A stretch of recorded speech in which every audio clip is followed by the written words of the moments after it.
How would you like to experience the thrill of never being held accountable for your actions? You could crush people like ants without consequence, or tear off their heads or limbs as you please. Believe me, such a life is but one small step away. What point is he trying to make? Freedom? But the freedom to kill?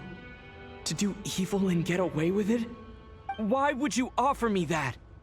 The creation of a world is the ultimate scientific experiment. I have taken my research to the highest level, where I shall be not just a god, but also a servant to many sacred spirits. I shall heed the truth and perform holy deeds. A god's laboratory is the perfect playground, but it needs the right occupant to explore its full potential. Mortals are found everywhere one looks. Not so with Descenders. I'd prefer my first guest to be a distinguished individual such as yourself. And I know you could make the most of the opportunities it offers. So the condition for entering the new world is to take innocent lives. The same dilemma that Rerir once faced. Could I really bring myself to kill others for my own benefit? Rerir did. And look where it got him. Have you made up your mind? I can't do it. Your playground is no place for me. You're putting your hopes in the wrong person. But we both know I'm not quite the hero you say I am either. I have my own reasons for the journey I'm on. And they aren't all selfless. You've grown a lot since we last met. But there are still things you are unwilling to compromise on. This will only hinder you. Why don't I lower my requirements a little as a gesture of goodwill? I'll give you a little time to learn to be a less noble soul. That'll make things much easier for you. I really doubt I could live that sort of life. And yet you already sound less defiant than a moment ago. The benefits appeal to you because you can read the signs of the times. Why don't we return to my research facility? Your last visit was so rushed. There is much that I have yet to show you.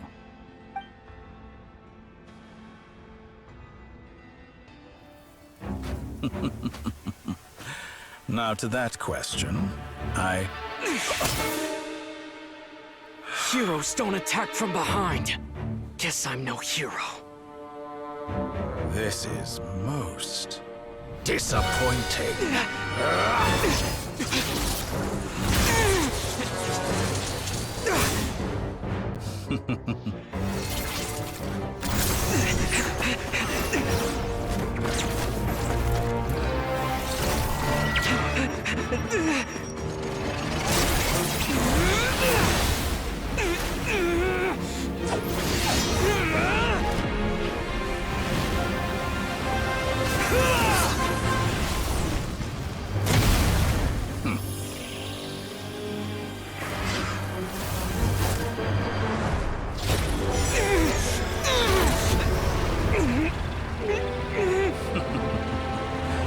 Now then.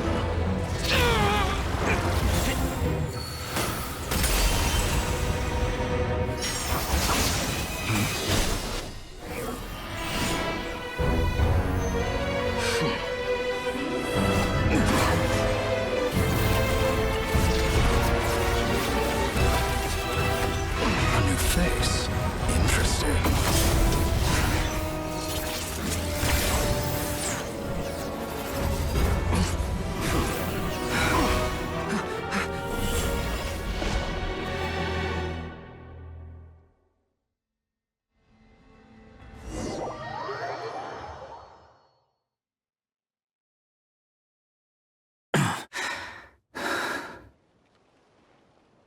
You're still gonna call me Hat Guy after that, huh?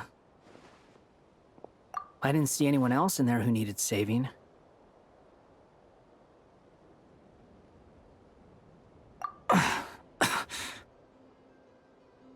It's nothing. I'll be fine. Why are you looking at me like that?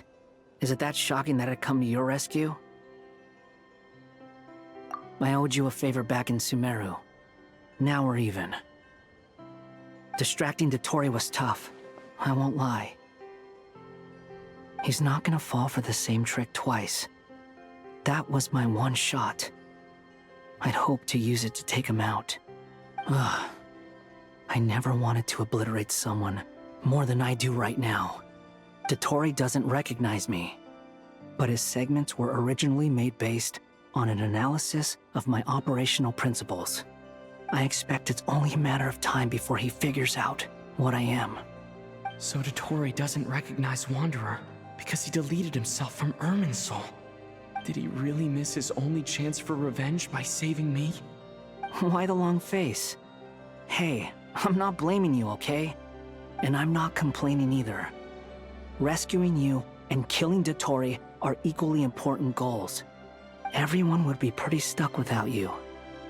It's best you live to fight another day. How are you holding up? Are you all right?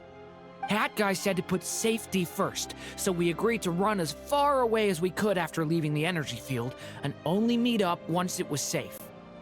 You don't look injured. It seems that Dotori didn't do anything to you. All right. Rescue operation complete. Let's head back. There's a lot more work to be done before this is over.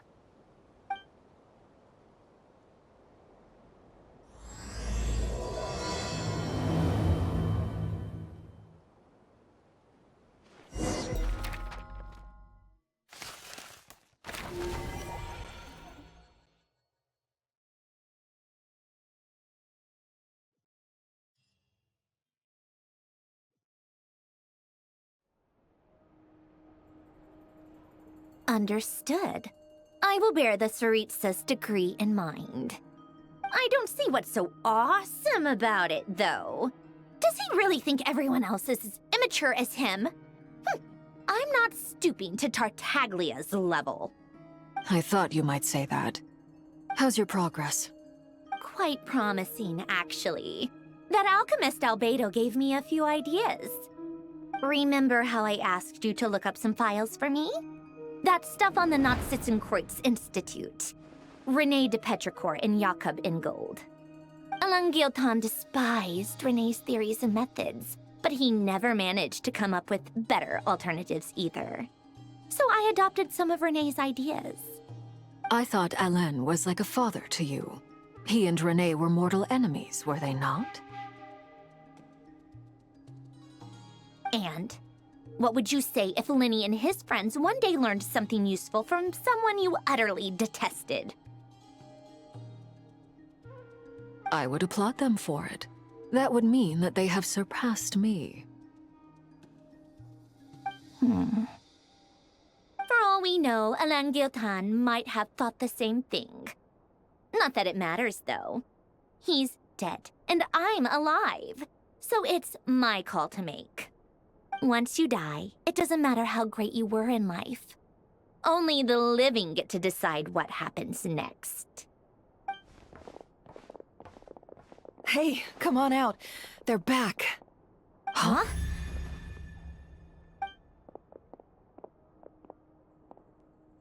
You're back? And your head's still screwed on? And you still have all your limbs? What does it look like? Way to keep your composure, madam. Excuse you. I am perfectly composed. Glad you're okay. Yes, it's a huge relief. Worry? Oh, yeah, right. You think we, the Fatui, were worried about you? We were worried sick. Hey! The Traveler and I were already friends. You are free to join this mission in whatever capacity you please. Much like your tea parties. It's a laugh a minute with you guys. I must say, I was quite surprised when Mr. Albedo told me he would need no additional aid. We discussed this on our way back as well. I am rarely so unequivocal, but in this case, we had full confidence in Hat Guy. He said he knew what he was doing. Albedo and I pretty much had to just wait outside on standby. Meanwhile, Hat Guy broke into the energy field and rescued the Traveler solo. You didn't have to mention that. Well, I'm thoroughly impressed. You are a force to be reckoned with, Hat Guy. Is he back? Is he really back?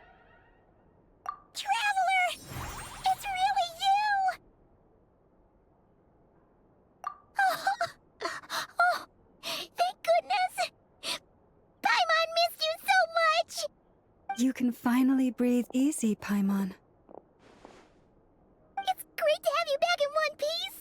Oh, Paimon's been having nightmares the whole time you were gone! Look at them. You know, once you reach my age, there's nothing better than watching a misty-eyed reunion between friends. It's nothing. Same goes when you get to my age, too. I bet Ino and Anefa would be tearing up as well if they were here.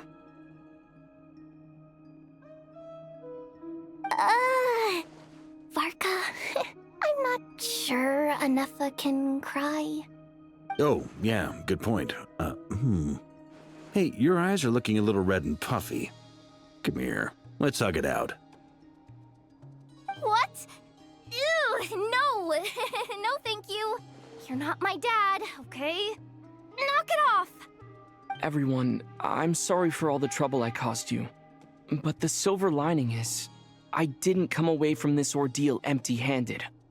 While I was being held captive, I learned a lot about Dottoro's current capabilities, and what he plans to do with them. Allow me to explain.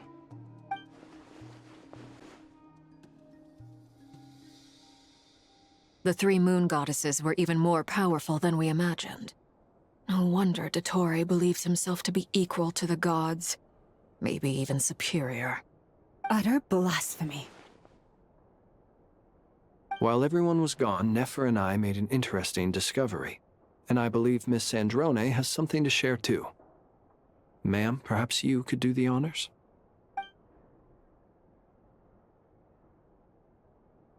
Called it. Getting rid of a pesky troublemaker like her is like trying to clean up after a crumbly cake. It always comes back to haunt you. Our next step is to find a way to bring her back. A place where time flows backwards, with no destination in sight. Surely it must have been created for a specific purpose. But I fear the answers are buried deep into VIII's history, held by great powers beyond our reach. It sounds like she's on a specific path through time, just traveling in the opposite direction to us. The question is, where does that path lead? Or will it keep going to infinity? We considered that question as well. Strictly speaking, time is not infinite. Indeed not. Every road has an end. Nicole! You sure loved quietly sneaking in mid-conversation. I do, in fact. It's something I've always done at our mages' tea parties. Quiet, mysterious, and persuasive. You wonder what lies at the end of her road. Well, just as the world has a beginning and an end, so too does time. And so, the end of the road is the moment that Teyvat was born. But where Miss Columbina will end up along this road, that depends on where this particular river of reverse time began. What about the original moons and the moon goddesses? Do they have a beginning too? All things do. In the beginning, no moons adorned the sky. It was the Dragon King Nibelung who raised the three moons into the heavens, and thus were the moon goddesses born. They were shadows of the planet, born to wield Nibelung's authority and oversee the world on his behalf. They were extensions of his will, manifestations of his majesty. But then one day, they disappeared just as suddenly as they had once been brought into being. Nobody knew where they had gone.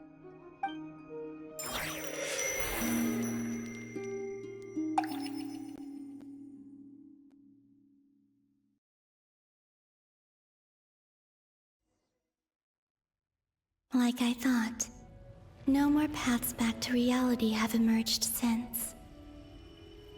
But how can I be sure that I'm going the right way without scenes from reality to keep me on track?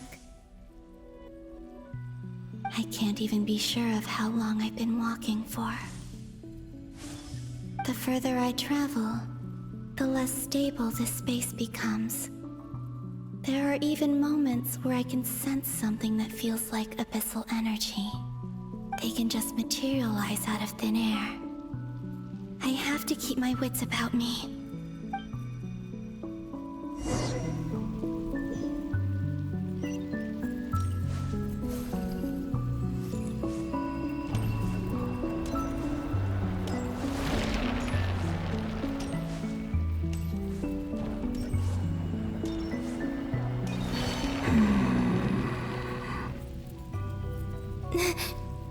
Is that the Ray here of Solnari? I can't believe he survived. How did he do it?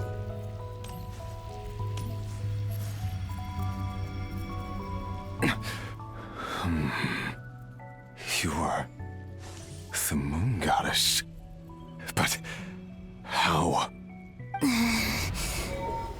Please, there's no need. I'm not interested in fighting anymore. I find that a little difficult to believe. Yeah. Honestly, so do I.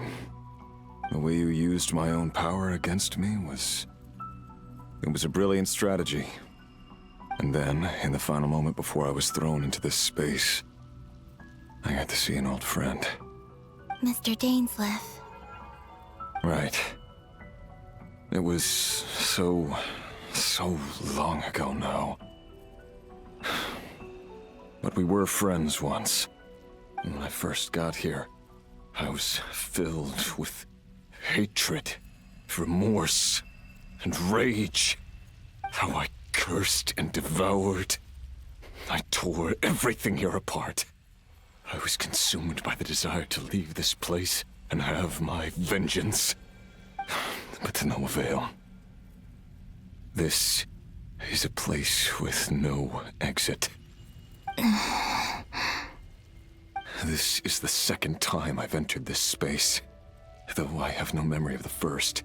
I was torn to shreds the moment I entered. But this time I survived. It must be partly because of this new body. And partly because of all the Kuvaki I absorbed in Krai. Are you the source of the abyssal power in here? Not all of it. Some is from when I first arrived here and tried to destroy everything. But there was already a degree of abyssal power here before I entered. And like a venomous snake baking in the merciless sun, it tried to slither into my shadow. Tried to? So, you rejected it? Yes. Because after that, the world suddenly became silent for a moment. What do you mean? The voices in my head, they were gone. And then I saw her. Her? Thelindis. My former lover. Never mentioned that she saw a memory of Thelindis leaping into the moon's reflection. More precisely, I saw her afterimage. I'm sure the real her is long gone. She was just an ordinary Conrian. She couldn't have survived here for very long. Anyway, why have you come here? Didn't you know it was a dead end? If I hadn't escaped through the moon gate, my friends would have been in far greater danger. Oh, I see. Because of your power. The power of a moon goddess.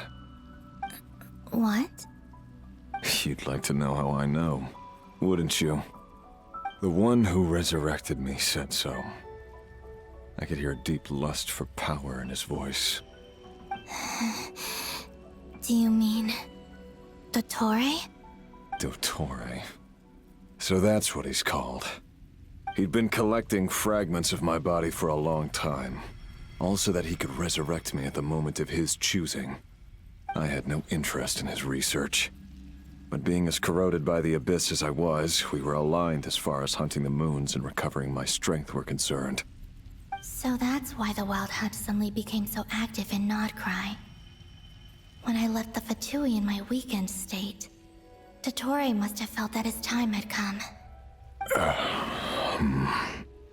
Moon Goddess, could I ask a favor of you? What? I know this is a lot to ask, especially from someone who tried to kill you. If you refuse, I won't fight it. But this is the only thing I desire now. Nothing else matters. What do you want? I'd like you to take a message to Thelindis for me. Thelindis? But... Yes, she's dead. But like I said, I saw her afterimage. I can sense that some part of her soul remains here. Far, far ahead.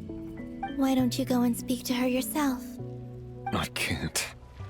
I don't know why, but I can't move freely in this space as you can. All I can see is a glimpse of her, walking away. Just like the moment when I last saw her in life. In return, I will clear these abyssal obstacles for you. No, not in return. I'll clear them for you, whether you want to help me or not. It feels like something I ought to do. Why? Yeah. Why, indeed. I've been asking myself that question a lot recently. Why did I do the things I did? I'm tired of it all. Tired of the person I became. People used me. And then I turned around and started using others. I hurt a lot of people. I think I grew tired of it long ago. But I wouldn't admit it to myself. And ultimately, that's how I ended up here. What do you wish to tell her? All of it. My past. My mistakes. Everything that happened after we were separated. Is it okay if I give her the abridged version? Yeah, I'm sure there's plenty you can skip over. Just tell her the important parts. Whatever you think that means. Like the part where you relentlessly tried to kill us? It's up to you. Love demands honesty. But my relationship with Thelindis was built on lies. We hid too much from each other. But after living my whole life in the shadows, I don't want to hide anything anymore. I will do my best. There.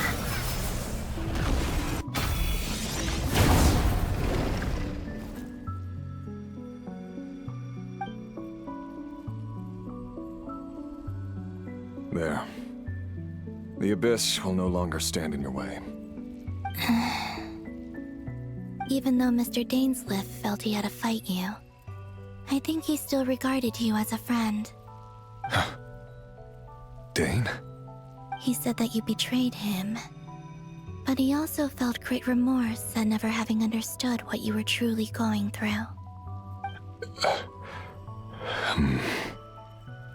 Why tell me this? Because...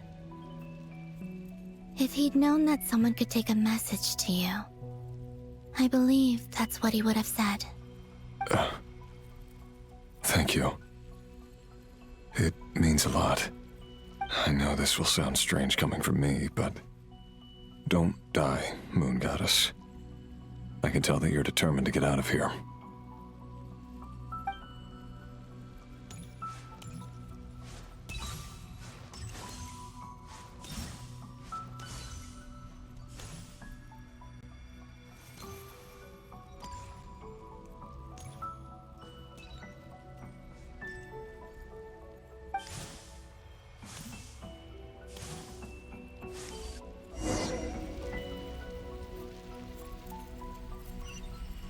kept his word. The Abyss is no longer obstructing my path.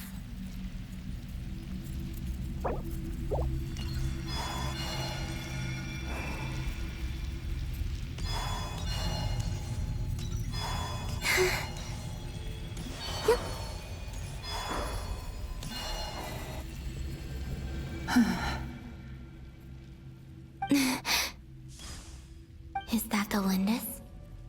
She wasn't far off at all. And yet, they can never meet. Hello, Miss the Lindis. Who are you? How do you know my name? I've never seen anyone else here before. You can call me Columbina. I promised Rerir that I'd bring a message to you. Rerir? My Rerir? Is he well? He's doing better than he was. Better than he was, huh? Sounds like he's had a pretty rough time. Others have had a rough time on his account too. In many cases, their time ran out because of him. And I'm not just talking about the children of the Crimson Moon. So, things got worse before they got better. Could you tell me what happened, Miss Columbina? Are you sure you wish to know? Yes. This is my opportunity to learn the truth. No matter how hard it is to hear, I have to know. I admire your courage. However, time is short. I cannot stay here for long.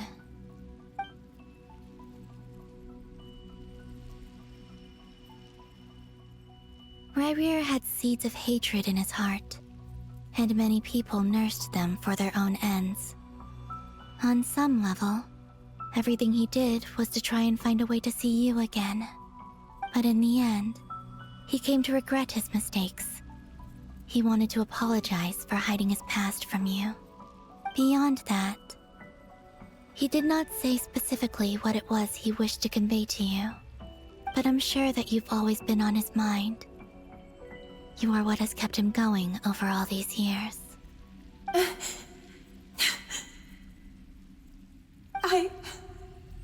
I'm sorry, Miss Columbina. This is so upsetting. I'm not sure how to put my feelings into words. It's all right. I understand. Well, that's everything from me. So, I guess I'll be... Wait. One moment.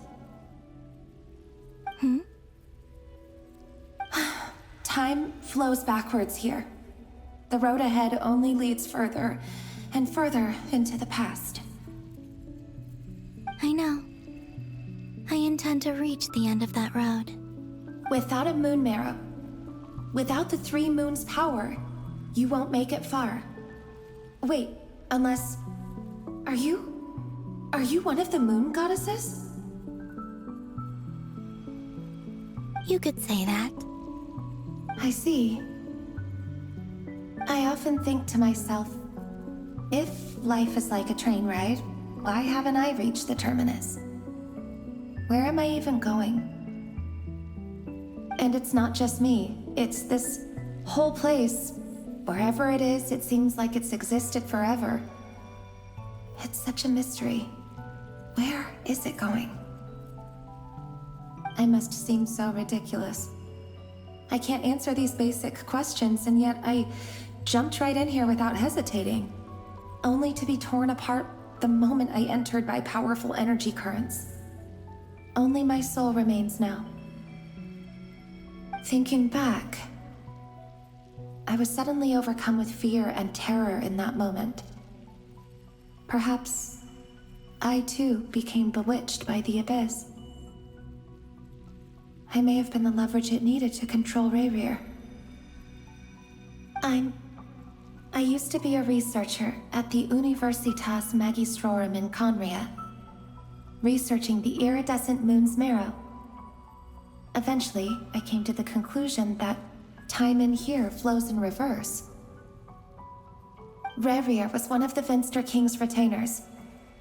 With me, he was in an impossible position. It plagued him constantly. I wanted to help him escape his lot in life. I wanted him to be happy, so I thought I'd use this place to return to the past. At the time, I thought I could just go back to the day that the Vinster King first found the princess. It was only after meeting the princess that the Vinster King started going too far with his research into the Abyss. That was the day all of our woes began. I thought I could stop the king from ever meeting her and solve everything. I couldn't kill the Vinster King himself, so I had to find another way to save Rerir. That's why I wanted to go back, to kill the person who had brought new possibilities to our realm. I'm sure it was a futile endeavor, but the Abyss probably enhances the basest human desires. So I naively hoped I could change everything. But I was simply too weak. Like a speck of dust against the whole universe. Look at me. I didn't even survive the journey here. Not physically, at least. I know I'm never getting out of here. But you're different. You can make it, and I want to help you. I owe you that much. How do you plan to help me? Have you noticed the golden energy that exists here? Based on my past research and my observations since coming here, I believe they carry you forward faster. I can share what I've learned and help you understand the pattern in which this energy appears.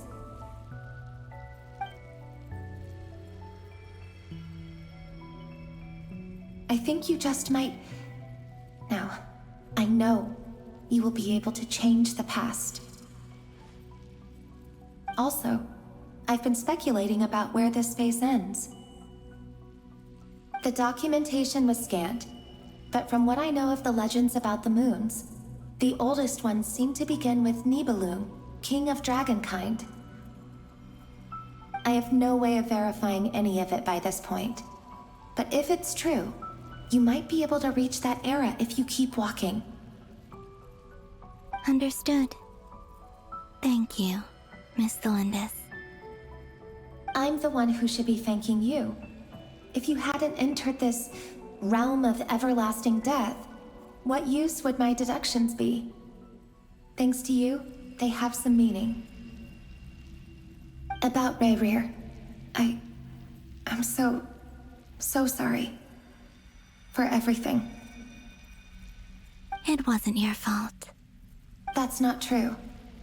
Because we both feared bringing trouble upon each other, neither of us ever told the truth. And that dishonesty sealed our fates.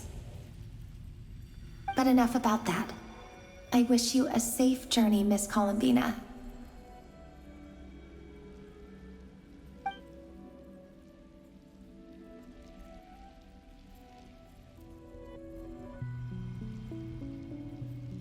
And may the outside world never have to experience pain like this again. Rerir, you're there, aren't you? I cannot see you, because you exist in the future.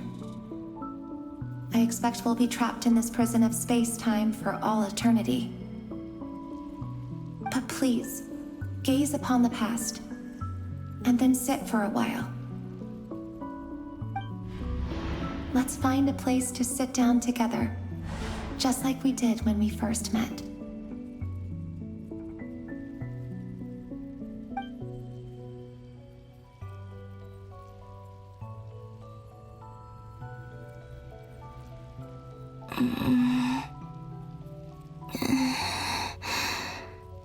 How long have I been walking?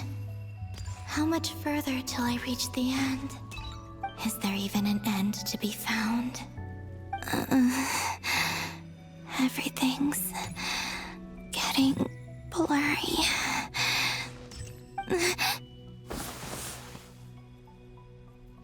Huh?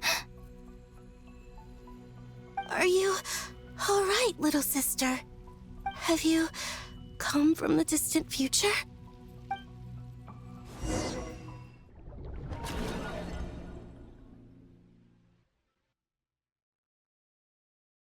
So, how exactly did the moons just disappear? Shouldn't it be a little harder to get rid of major creations like moons? The world is a vast and ancient place. On a certain scale, all life lasts for but a fleeting moment. Miss Nicole explained that the moon goddesses likely perished in the War of Funerary Flame. The moons themselves were also destroyed at that time, save for the Frost Moon, from which a new moon goddess was later born. Am I missing something then? 'Cause the stories say that the moon goddesses were born on the moon, but doesn't Columbina say she was born in Krai? Huh, you're right! Why do their birthplaces differ? What's the difference between the two generations of moon goddesses? Also, remember what Sandrone said? Her scans detected 4 moons. In other words, 4 moon marrows. Technically, the result of the scan means that 4 moon marrows were detected and positively identified as moons in that moment. In other words, this piece of information alone isn't enough for us to know how Miss Columbina is doing right now. Yep, we have no way of staying up to date on whether she's dead or alive. She's on her own for now.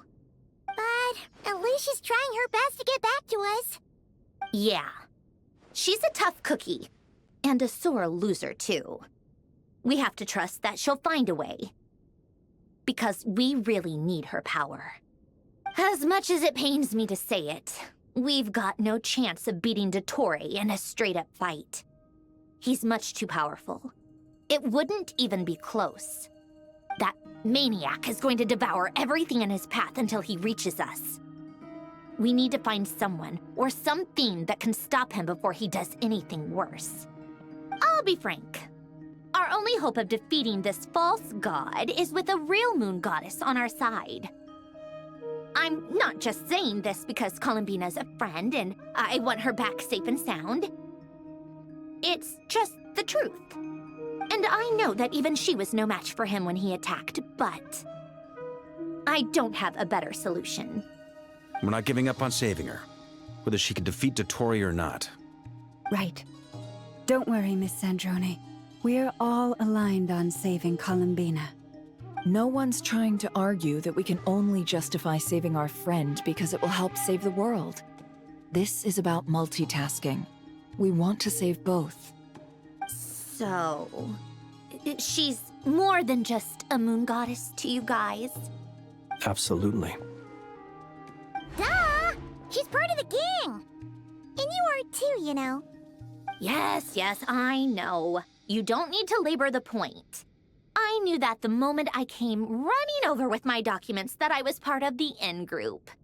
I mean, if Arlecchino can fit in, I certainly can. Anyway, as for how we get Columbina back, I've been working on it constantly. But I think I'm still lacking certain information about the moon. I'd probably get there if I could continue my calculations, but the problem is, I've run out of computing power. Computing power? You mean you need more energy? No, the issue isn't energy, it's processing power. There's so much data to get through that the whole process has just ground to a halt. That's a tricky problem. René de Petrichor of the Nazissenkreuz Ordo once foretold the fate of the world. But I don't know how he did it.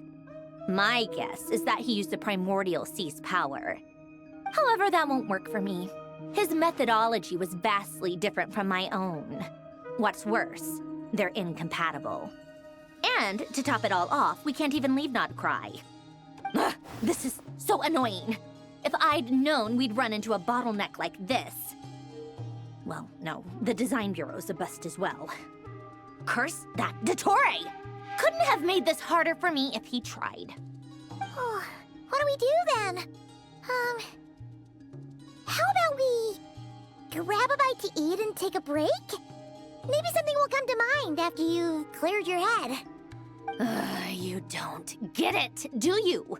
I'm trying to calculate the fate of an entire world here. And I need accurate results, not big prophecies. Where the heck am I gonna find the computing power for that? Ahem. Anyway, time to shelve the discussion on technical difficulties. Being a killjoy isn't very ladylike, after all. Either way, we've done what we can. Rest well, everyone. Remember to let us know if anything new comes up. Hat guy? Is he hinting that we should talk outside? Let's go somewhere a little more private.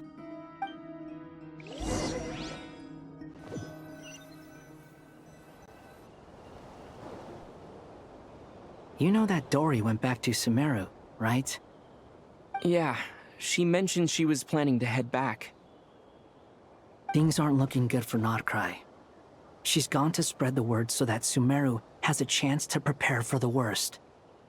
From what I know of Dottore, there are two possible reasons why he hasn't made a move yet. One is that he's still working through some kinks in his new powers. The other is, he wants to see how we're going to react. He'll easily devour everything eventually, so I guess he's in no rush to make it happen. The first false god he made was me. Now it's his turn. Even though my records were erased from Irminsul, Dottore's ideas haven't changed one bit. He once told me that becoming a god was like turning yourself into a hungry wolf or giant serpent to devour the moon. Clearly, he began studying the moon goddess's powers long before he even tried making a god. He's always wanted to get his greedy hands on divine authority one way or another. And in the end, he devoured the moon where I failed. In the desert of Sumeru, there is a chessboard built by King Deshret, also known as Al-Ahmar. I don't know if it was a real game, or if he was just trying to challenge his servants and citizens in some way. But creating games and setting rules, gods do that as a matter of course. That's the kind of power Dottore craves. Now he has the Trilunar Authority.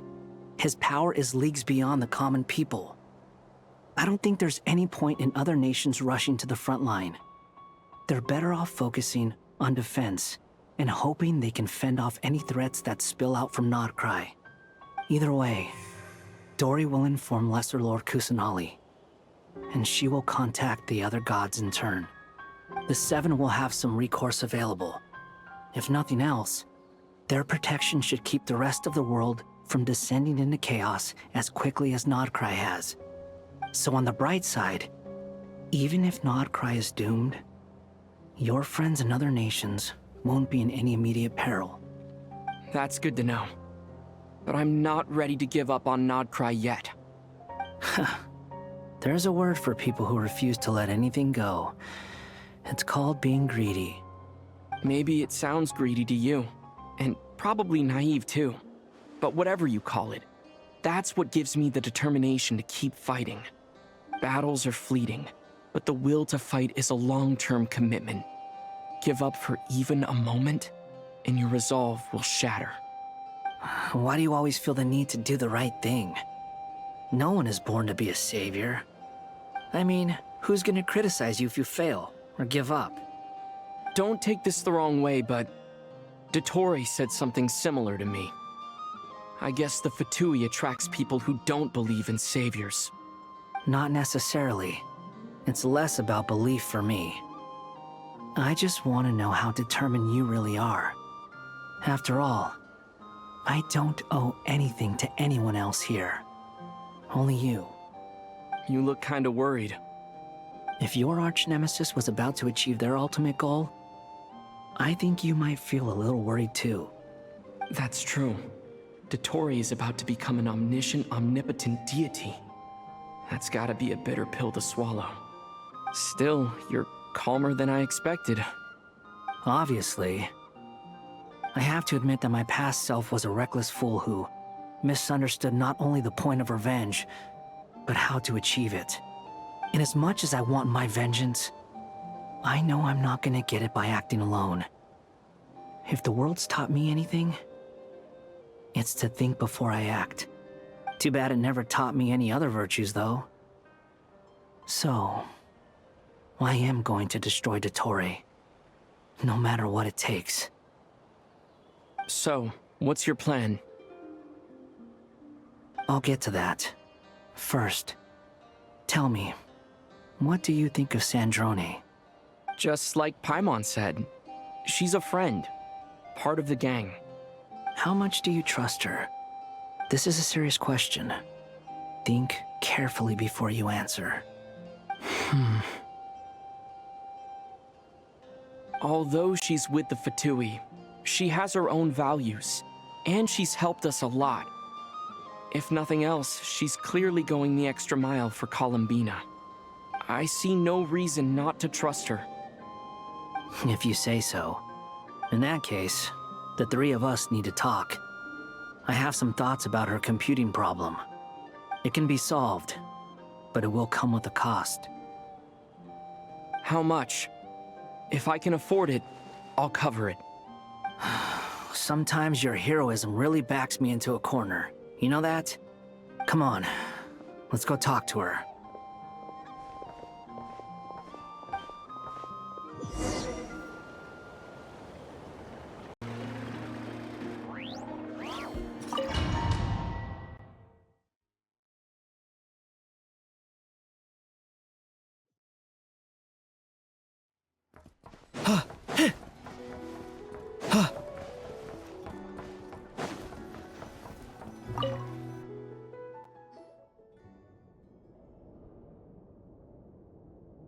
Miss Androne, Traveler. Hey there. Paimon's here too! She was just helping them sort through their things. How did your chat go? That was fast.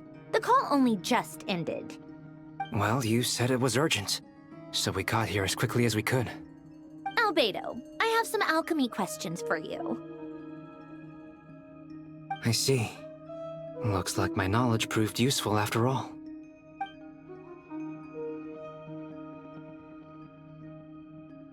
If I might ask, what is the end goal for the modified formula you'll be using?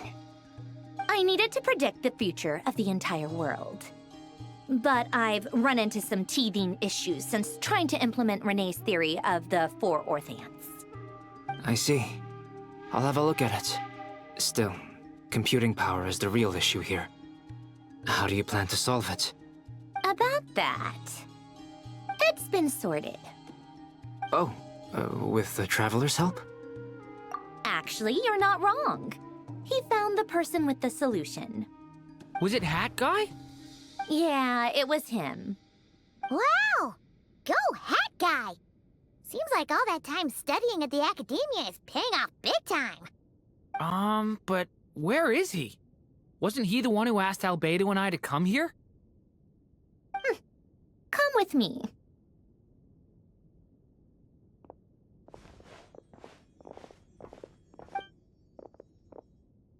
Hat Guy? What's happened to him? Hat Guy! Can you hear us?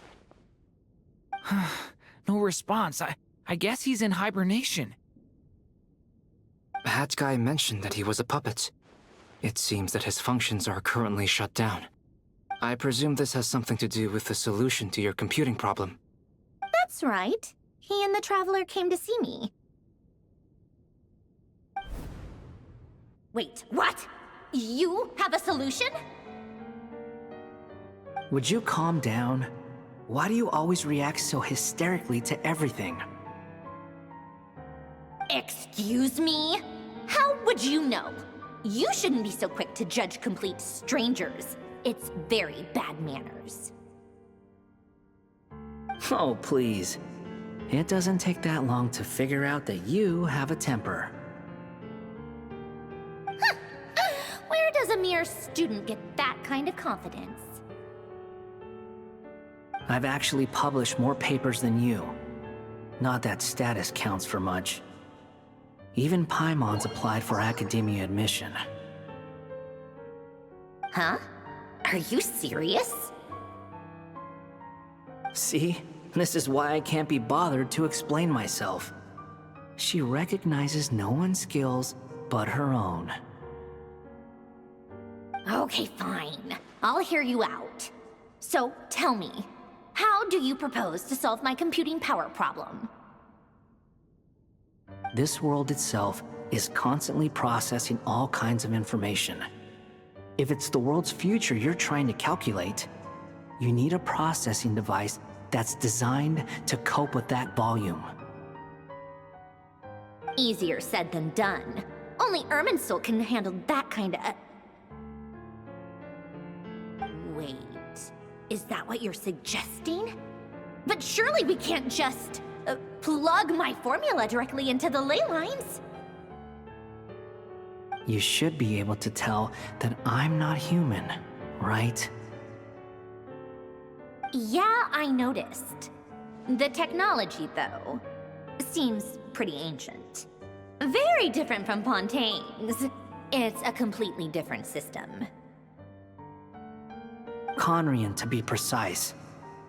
I'm what they would have called a puppet. Puppets need an energy source and processing power. The artisans who built them sought out the materials most suited for that purpose. You? Do you mean... The Traveler and I have talked it over. He's willing to vouch for you. So, I'll allow you to borrow my core for your calculations. It was built using wood from a silver-white tree, which makes it a small part of Irminsul. Conrian technology and Irminsul wood. Who in the world could have built you? Are you sure about this? A puppet without its core will cease functioning completely. And if it's left in that state for too long, it might not recover. You could die if you do this. You do realize that, don't you? I can put two and two together, yes. No need to rub it in. I won't lie to you. This has never been done before. I cannot guarantee your safety. Doesn't matter. I'm prepared for the worst. Did you two actually talk this through? Is he... Are we really considering this? Yes, we discussed it. The bottom line is, he trusts me, and I trust you. Let's give it a shot, shall we? Honestly, I have no clue where this kid even came from. But for whatever reason, he lent me his core to use in my formula. I'm very close to finishing my calculations now, and the core is currently in use. So I'm sorry, but I can only show you a sketch right now. This is what the core looks like. A silver-white branch. It certainly matches the legends told about Irminsul. Is Hat Guy gonna be okay? He's not gonna die, right? Right? In theory, he should be fine. As long as we put his core back in time. Beyond that, all I can say is that I'll try my best to avoid risk and make sure the core doesn't sustain any damage. I think I know why you called us here now. Someone needs to watch over his body and make sure it's protected until the process completes. Correct. He said that the only ones he trusts here are you two, and the Traveler. And the Traveler will have other work to do. He will have our undivided attention. Aww, Hat Guy. On a more positive note, things are progressing steadily on my end. I'll call everyone in for a meeting once the results are out.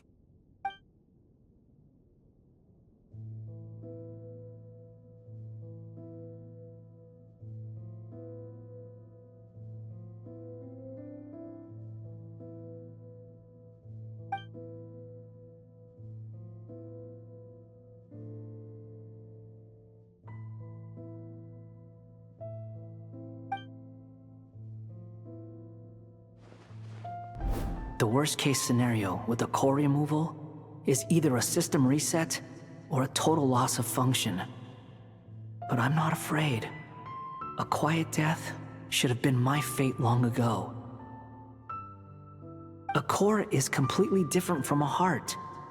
It's like another vital organ entirely. I never believed it could be a true replacement for what I sought.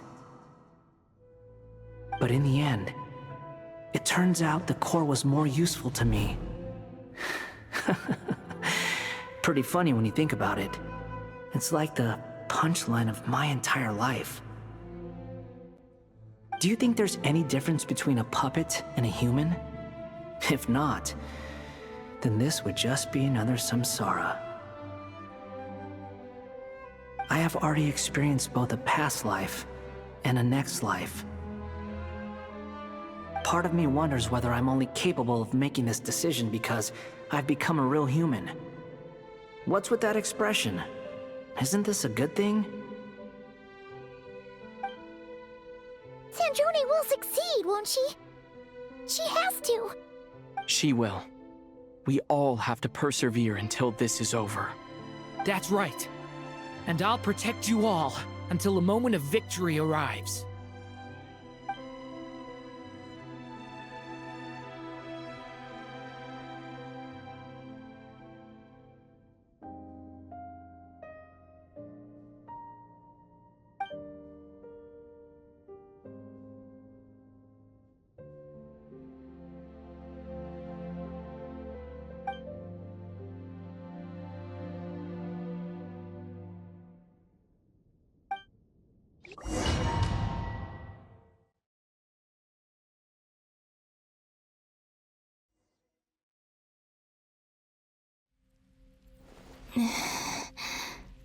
Who are you? Call me Sonnet. You have the same power as Canon. Sonnet. So, you're the goddess of the iridescent moon? Oh, goodness! You recognize me? Well then, what's your name? Columbina. Columbina Hyposelenia. Hyposelenia? What a lovely name. Did you choose it yourself? It was a joint effort between me and my friends. Friends? You mean your friends in the heavens? Huh? Oh, sorry. You must be exhausted. I apologize. Hang in there. Let me introduce you to my older sisters. Do you mean the other two moon goddesses? Arya and Canon? Wow, you sure know a lot. Hey, does that mean that our story goes on into the future? Oh, I guess that wasn't the best question to ask. It's alright. We were prepared for that possibility. You could say we were too prepared. I can't even remember how long my sisters and I have been here by this point. When did you get here? How long has it been? I can't say for sure, but it feels like it's been forever. I see. Are you feeling all right? You look a little unwell. I can hold out a while longer.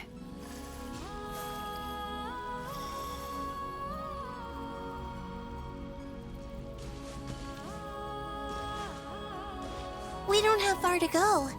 The place where my sisters and I are based is just up ahead. Don't worry, they're both really nice. I'll introduce you.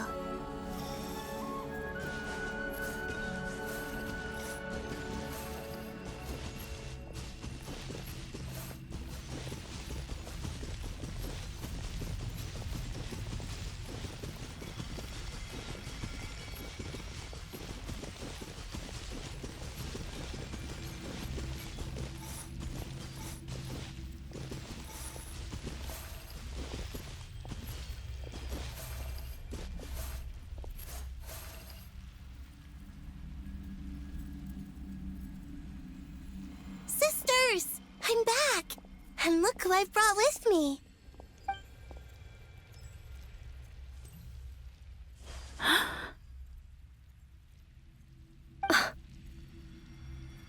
It's our lovely little sister, born in the far future. The pleasure is all mine.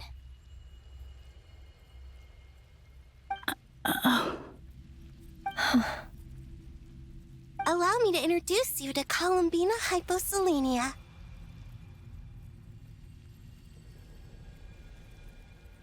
This is Arya, the goddess of the eternal moon.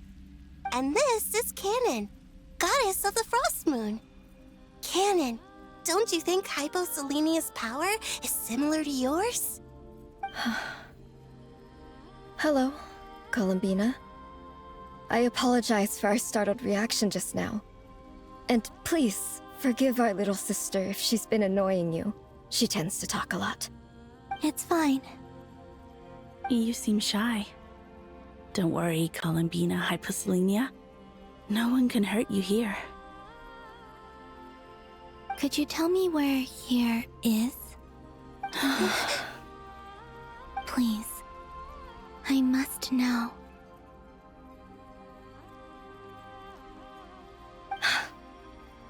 My dear sister, this is where Tevat's original ruler, the Dragon King Nibelung, imprisoned the moon goddesses. What?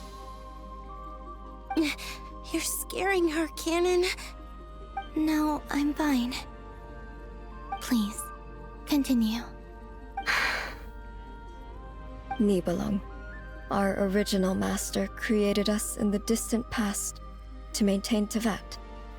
But he left this world and traveled into the dark universe beyond, to explore worlds vaster still. Day and night, we fulfilled our duty in the heavens, until the day that the first Descender arrived. The great ruler of the firmament. The heavenly principles. Is that what later generations call them? I see. But we did not reject them at first, nor did they seem to harbor ill intent towards this world. We coexisted in peace. They were like a guest in our home. Slowly, however, we came to realize that our guest had a growing desire to change and dominate the world. And you didn't stop it? No. There was an order to the rules they set up that Nibelung never taught us. We wanted to know if this order would bode good or ill for Tevat.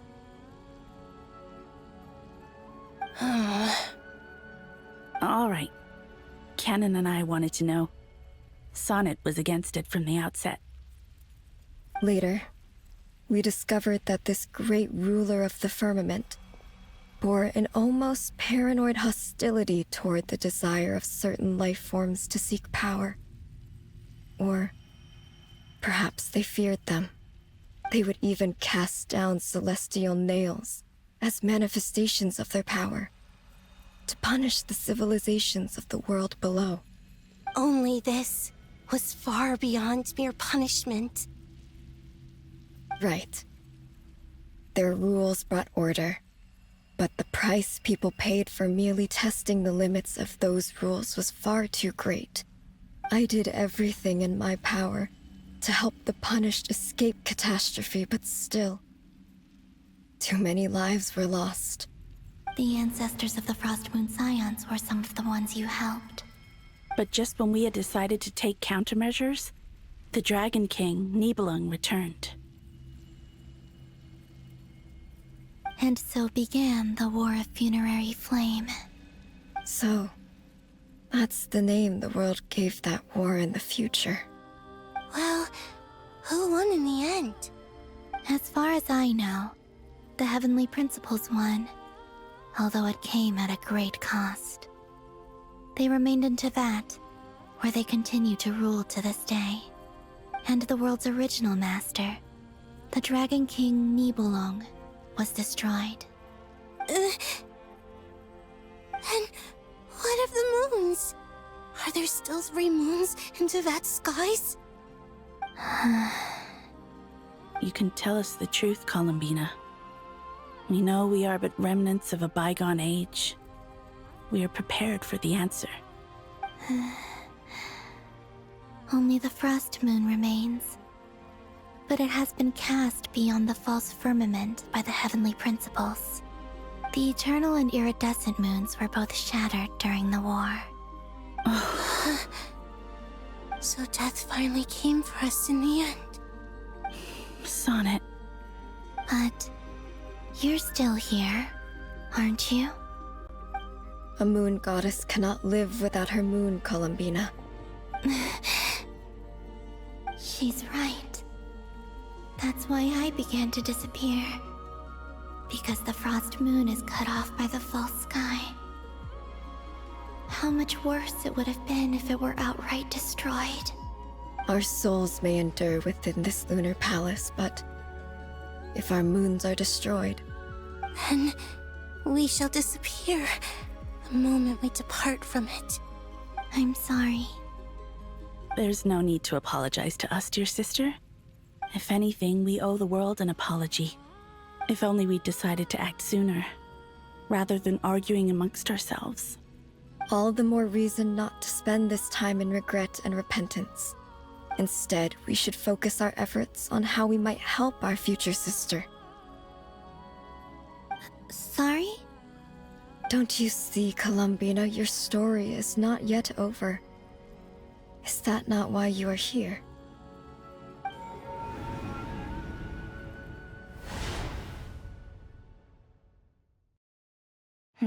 It's done. Initiate numerological array. Continue running primary process. Calculate the world's fate through extrapolation. And identify nodes of potential change. Secondary process, scan for moons. Still 4. The number of moon marrows hasn't changed. Wait, let me think. Is it possible that there's something I've been misunderstanding about the moons all along? Variables. Variables in the world. I know where potential variables within the world come from. So what about the moons? Are there any variables there? Like their life or death, for instance. What if being alive or dead makes no difference to a moon? But that's so strange. Even immortal gods can die. Why would the moons alone be? Wait! Wait! I've got it! I've got it! If alive or dead is considered a variable, we might have had this wrong the whole time. No one ever said that a moon marrow equals a living moon. We just made that assumption ourselves. Initiate secondary process. Scan again. This time filtering out interfering perimeter, moon marrow. I don't care if they're natural or artificial. Get them out of my search results! Why? It says 3 moons still exist in Tibet, even after excluding the moon marrows. But we know for a fact that 2 of them are dead. Redo the scan. Narrow the results to living moons and real moons. No, scrap that. Narrow it down to moons that have lunar authority and remain alive. Why? Why is it still 3? What is this, Columbina? Has the world lied to us? Or are you the one pulling the wool over our eyes?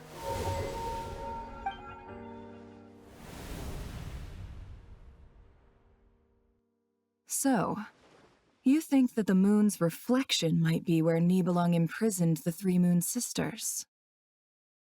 Yes, it would explain a lot, such as why that space would respond to a moon goddess's power, opening the moon gate at her command. It would also explain why Miss Columbina has been unable to leave, and why time flows in reverse there. In the messages she sent, Columbina promised us she'd find a way to return, but we have no way of knowing how, when, or where this might happen.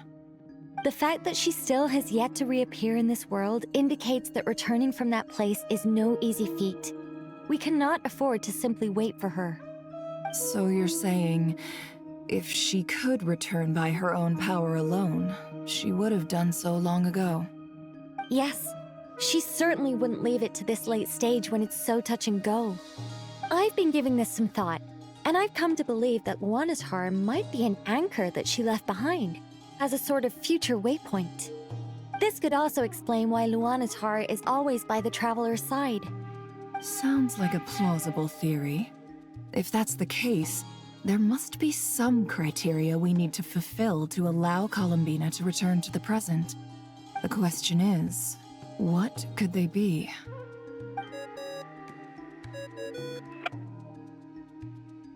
Hello?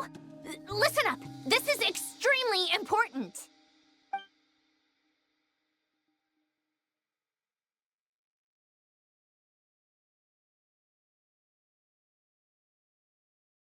Not only is Columbina alive, but she may well exist in a form unimaginable to us. I'm still unclear on the details, but she's done something truly inconceivable in the past. And the clue to what she's done lies in the moon and Tevat's sky. Truly amazing. Oh, I'm so delighted for her. I'm sure we all feel the same. And I'm sure Columbina is ready to get back here and fight by our side. I'll keep my calculations going and try to find some way of coordinating with her. But that's not an excuse for everyone else to slack off, okay? All of you had better keep trying to think of solutions. How can the dead moons still live? And Luanatar...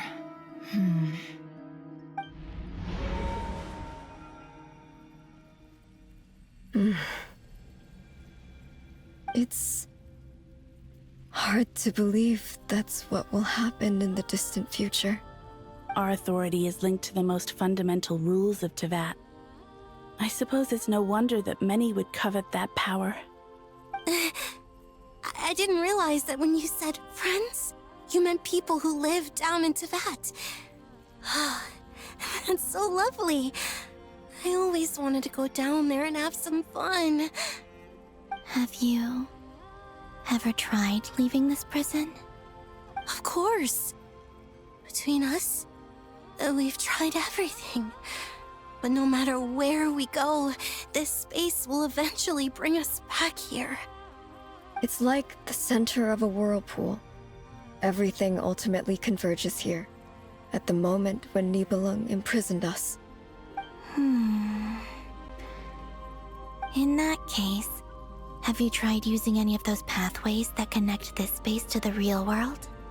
Sorry? What are those? They're passages through which you can make small-scale changes to reality by using Kuvaki. Or am I the only one who can use those passages? Because part of my soul remains in reality. Kuvaki. What is that? You don't know? It's a unique kind of elemental energy found only in Krai, the land from which the moons arose. Oh. Well, it's true that the moons first rose up from the part of Tevat you say is called Krai. But there is no difference in the elemental energy between there and anywhere else. What?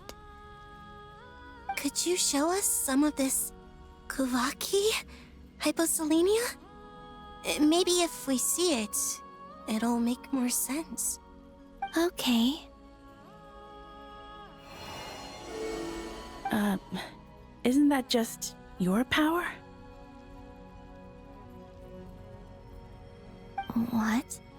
But it's everywhere in Krai. In the air, in the land. Even the creatures who live there have adapted to its influence. How curious.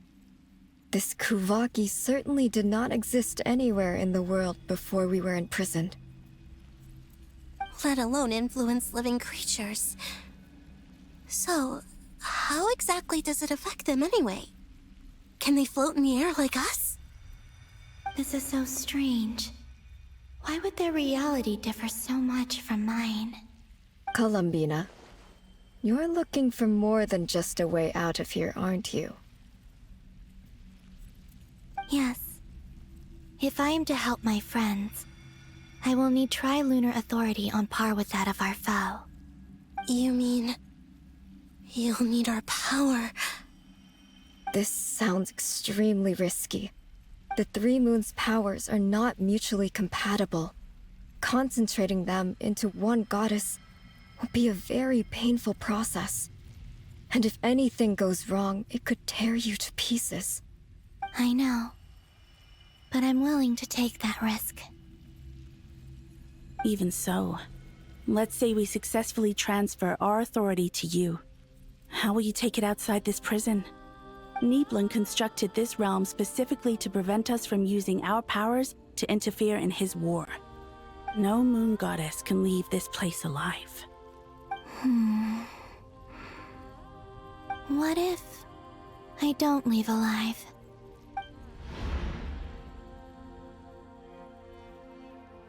Where do we even start? How are we supposed to figure out what we're meant to do to help Columbina?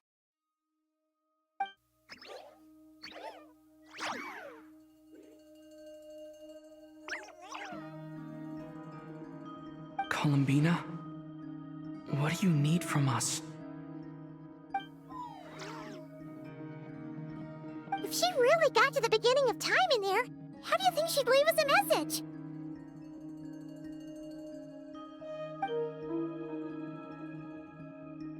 You don't think she'd write it down on a stone tablet somewhere in the hopes that we'd find it, do you? Seems unlikely. Columbina may not talk a lot, but she thinks deeply about issues like this. Let's review what we know. This is the Columbina who fought alongside us against the Reikir of Solnari, and with whom we celebrated Moon Prayer Night. She knows our personalities, our ways of doing things, even our unique strengths and abilities. So, if she wanted to tell us something from a long, long time ago, what would she do? Oh.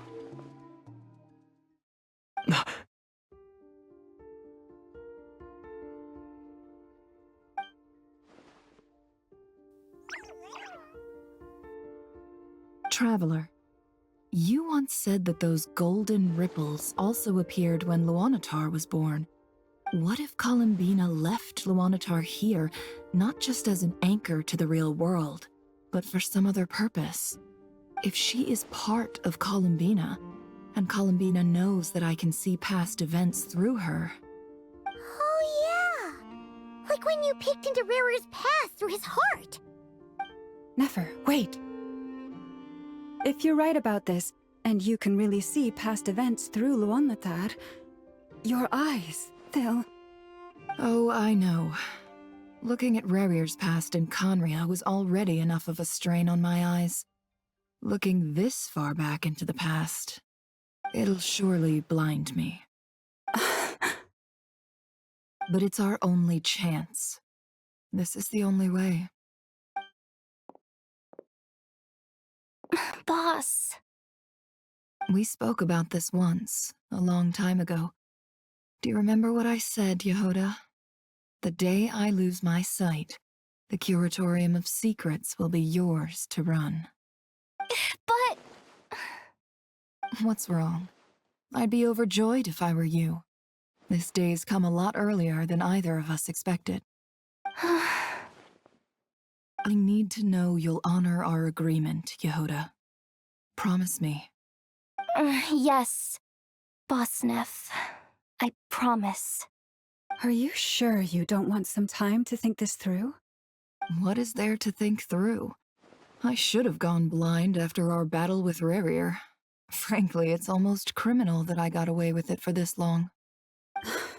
Then at least let me take some precautions on your behalf. And if you really do lose your sight, I'll visit your office every day and make sure you're well looked after. Oh, please, anything but that. I was actually ready to go through with this. Are you trying to scare me into backing out? As if I could ever scare you. I'll assume you're just joking to calm your nerves. All right, enough chit-chat. Let's do this.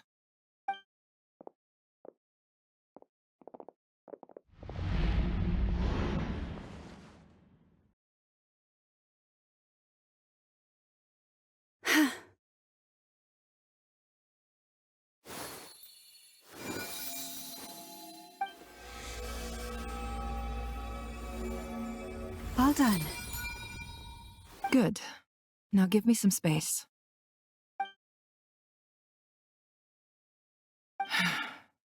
Come on then, little one. Show me what happened in the past.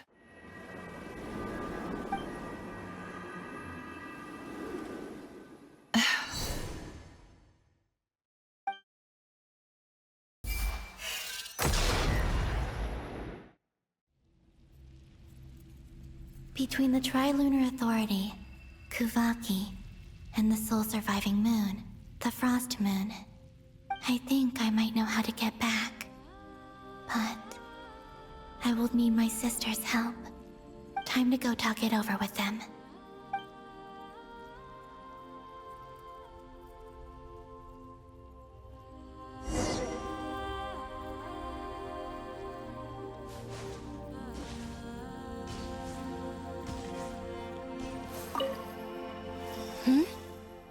Have you decided what to do?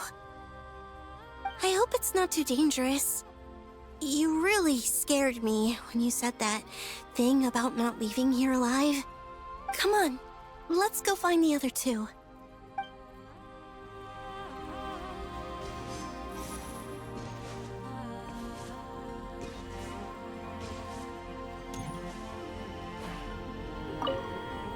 It seems you have reached a decision. I'm all ears. What do you propose?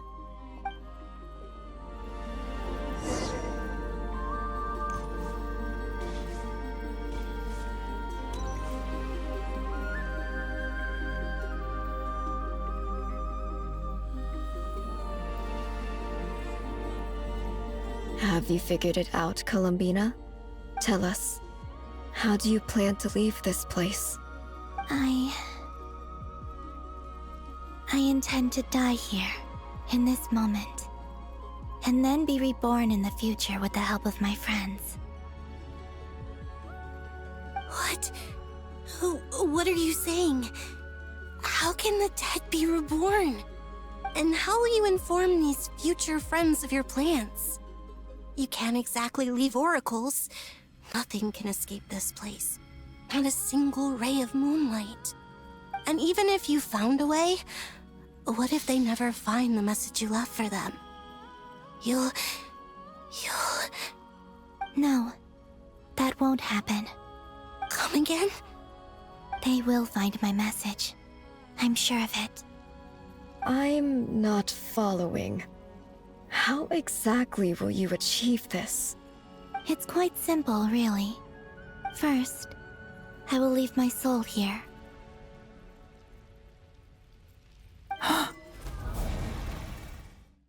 I see it.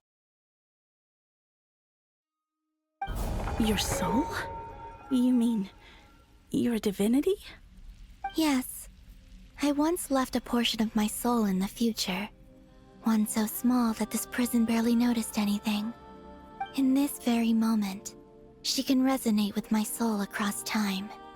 When the time comes, I believe that she can serve as an anchor to pull my soul from here back to the future reality. Just as gravity connects the world to the moon.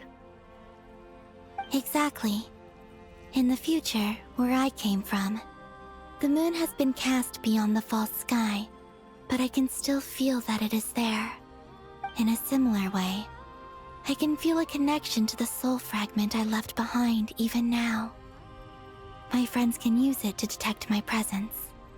But how do you just leave your soul here? Is that even possible? On my way here, I met an ordinary mortal who entered this place long before I did. Her body is long gone, but her soul remains. And before that, I encountered an old enemy whose entire soul survives here intact, while the power that once corrupted his body has faded away. So, perhaps this space is specifically designed to imprison divinity and authority, but not the physical body. Still, even if your body can escape, would it not just be a lifeless husk without the soul inside? Wait, is that what you meant when you said you wouldn't leave alive? Yes. I shall turn my body into moonlight and pour it over Krai. That power shall protect the land and quietly blend into it, awaiting my soul's return in the future. However, I cannot do this on my strength alone. I would need your help to do this, so I'm humbly asking for your assistance. Oh, dear sister, you need not be so formal. As I said before, we are but remnants of a bygone age. You, on the other hand, were born alone in that distant future, and you have walked a long and lonesome road since then. How could I bear to let your story end here in this dungeon? Don't forget, we are your sisters, your family.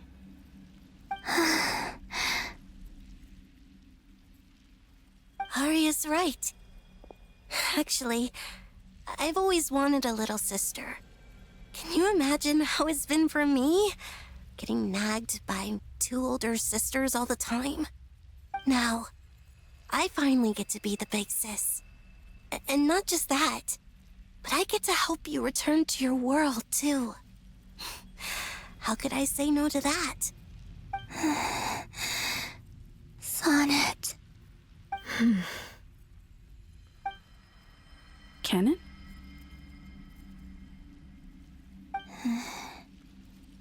I'm sorry. I know this is a bold request. The Frost Moon is rightfully yours, and it remains intact. Oh, no, please, don't misunderstand me, Columbina. I was just thinking back on the years that the 3 of us once spent together.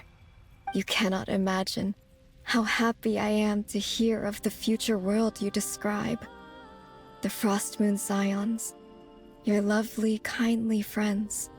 For the 3 of us, whose purpose in life was to maintain the peace in Teyvat, it is a great relief to know that the people of this world live in such an abundant future. If your plan can save them, and save Krai, I will gladly give you all that I can. Besides, the 3 of us have been together since the day we were born. I could never abandon them to live on alone without them. Canon. Still, I do have one question I would like to ask you before we proceed. Certainly. What is it? Why do you cover your eyes?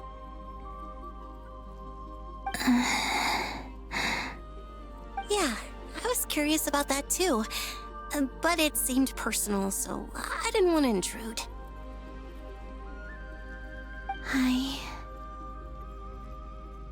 There was a time when I refused to look upon the world. I believed it was full of nothing but lies and falsehoods. I wished to hide my feelings, seal my heart, until I could return to my true home. I see. Perhaps that decision saved you from ever having to see the false sky again. But at the same time, you likely missed out on many true and precious things, like the smiles on your friends' faces. Promise me this, Columbina. When you return to the future, open your eyes, take a look at the world around you, and see your friends. I'm sure that you know this already, given that you long to return, but that is your true home. Give me your hand, Columbina. Arya, Sonnet, you too. Okay. All right.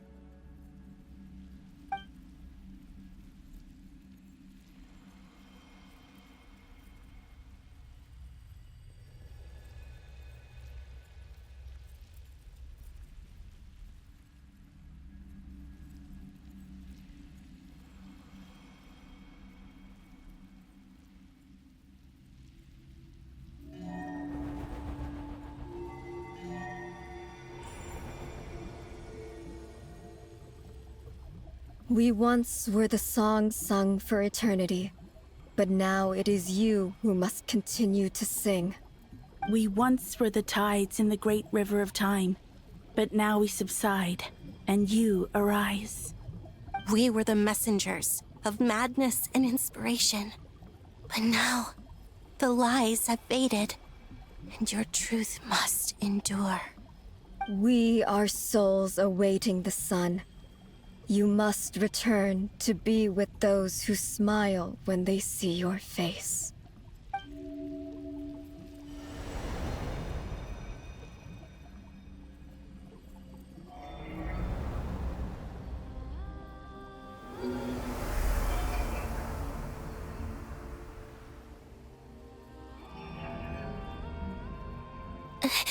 Is it done? Yes. We have transferred the authority over all 3 moons to Columbina Hyposelenia. From this moment on, she is the Tri-Lune Goddess, the one and only moon goddess of this world.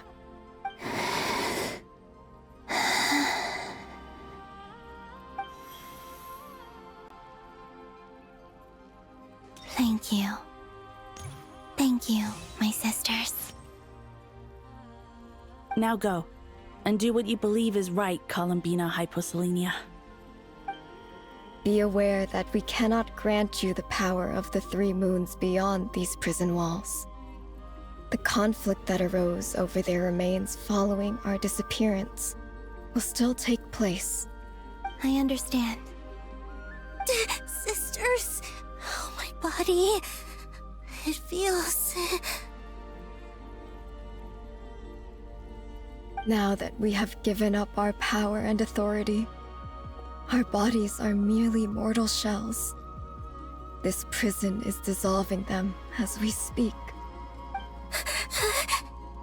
It's okay, Sonnet. The end must come for every god, just as it does for every human. That's all this is. The final destination of our lives. Canon and I will be by your side the whole way. We have one final request, Columbina. Could you use the 3 moons' power to send us back into the real world? Now that we have lost our powers, I doubt this space will seek to hold us further. It's just... we would like to spend our final moments together in the only place we ever called home. Of course. Gladly.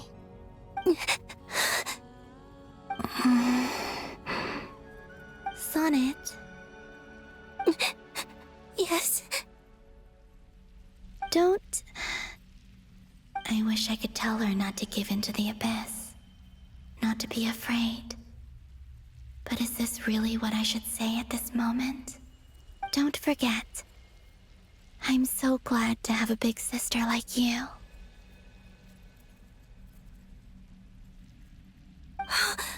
No, Hypo... Thank you. I'm okay. I'm not afraid. As long as my sisters are with me, I won't be afraid.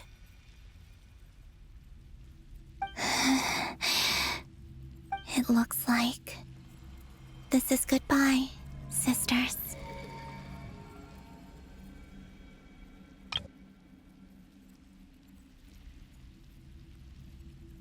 Goodbye, Columbina.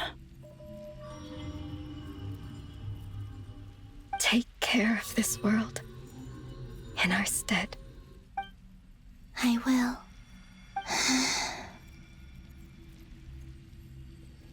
And now, it's time for me to bid farewell to my body, too. May it become the moonlight that keeps Not Krai company through the long years ahead. So this is why Not Krai was not always home to Kuvaki. It only appeared after I poured my body out upon this land, and only this land. Kuvaki responds to me because it is me, my body, answering the call of my soul. And the golden energy I've encountered on my way here was, in fact, that very soul, which I am about to leave here to guide me. O power Trilune, eternal moonlight.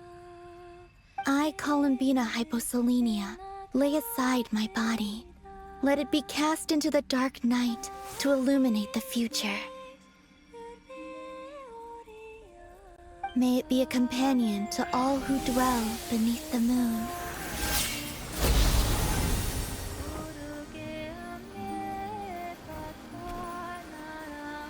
Until the time comes for me to return home.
Boss!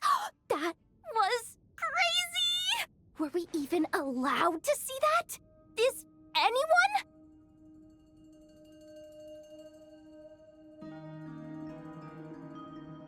Can you still see? How many fingers am I holding up? I see 2 fingers, and a look of sheer terror on your face. Truly astounding, Miss Nefer. Your eyes have glimpsed the very ends of the world, and yet they remain as sharp as ever. Or is the credit for this miracle due to Miss Lauma? It seems that even time itself is no match for your medical skills. Surely you jest, Mr. Flins. I suspect we have Columbina to thank. She must have realized the immense toll that the ritual would take and purposely set aside some of her power in the past to protect Nefer's eyes when this moment arrived. There is always a great price to pay for witnessing the truth, but it seems that this time, Columbina has shouldered that burden on our behalf. She chose the perfect method of getting a message to us. Though her eyes were always shut, she was clearly so perceptive. She knows us well. She knew exactly how we would think and what we would try. Despite being separated by time and space, we're seeing the same possibilities and seizing the same opportunities. We still don't even know if she's okay right now. But as long as there's a chance we can do something, we'll fight to make it happen. We'll get you back somehow, Columbina.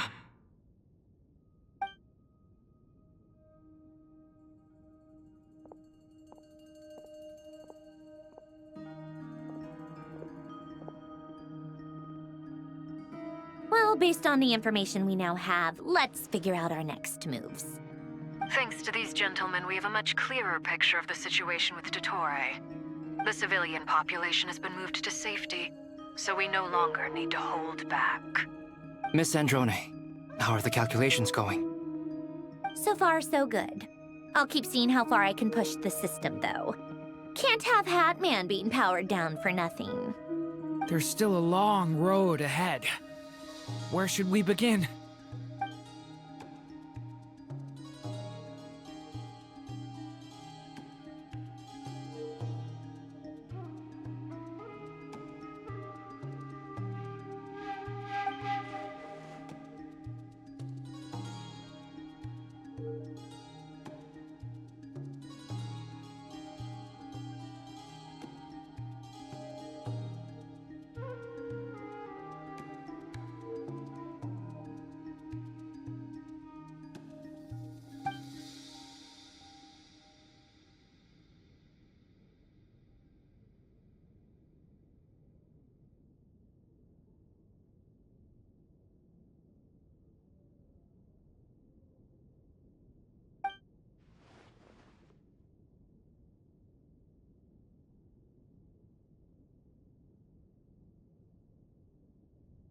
Our plan is clear.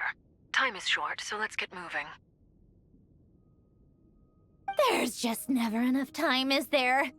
Time is the bane of my existence. Ugh.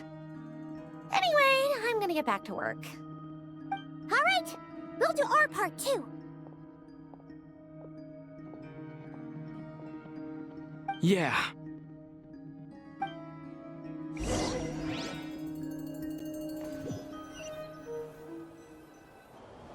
Albedo's theory says that elemental energy can dilute the light realm's power. But I'm no expert in building elemental defenses. Sounds like something out of the advanced elemental theory section of the library. Whew.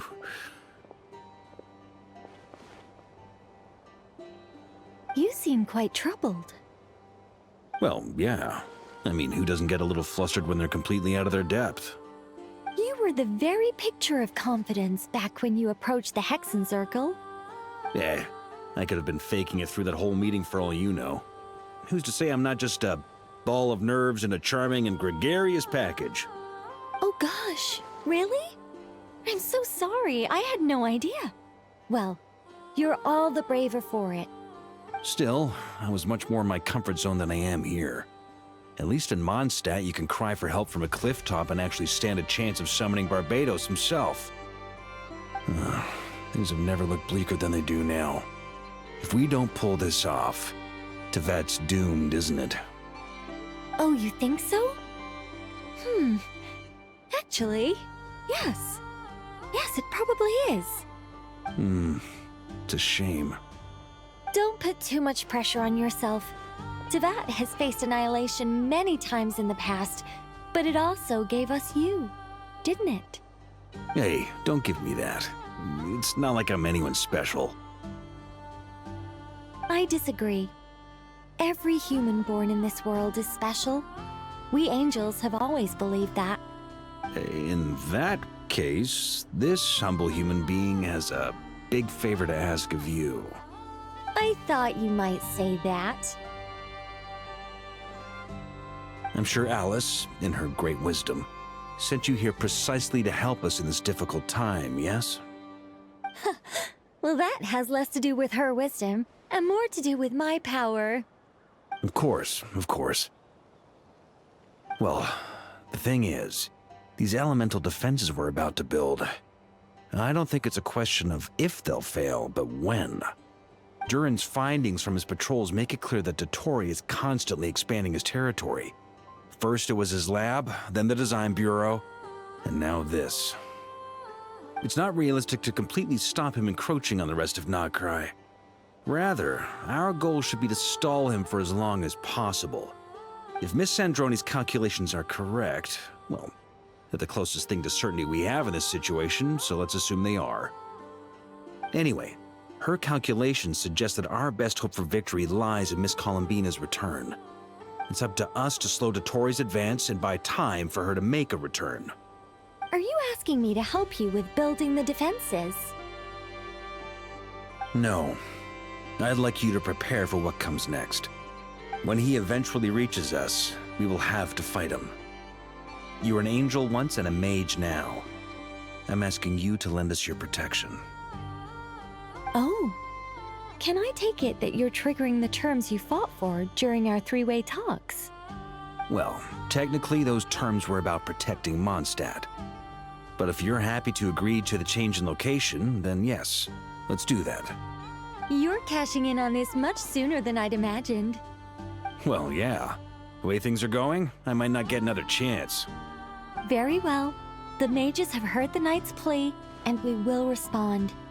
To tell the truth, Alice and I had already discussed how we might help you all, so I didn't come empty-handed.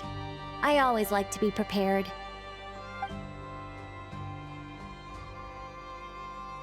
This is... wow. Yeah. This is great. Seriously, thank you.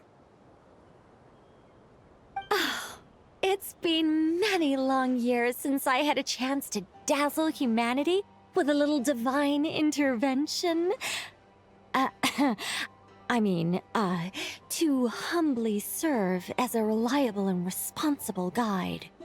Anyway, Knight of Boreas, please accept this gift in recognition of your great virtue. Go now. May the angel's blessing deliver you safely to your destination.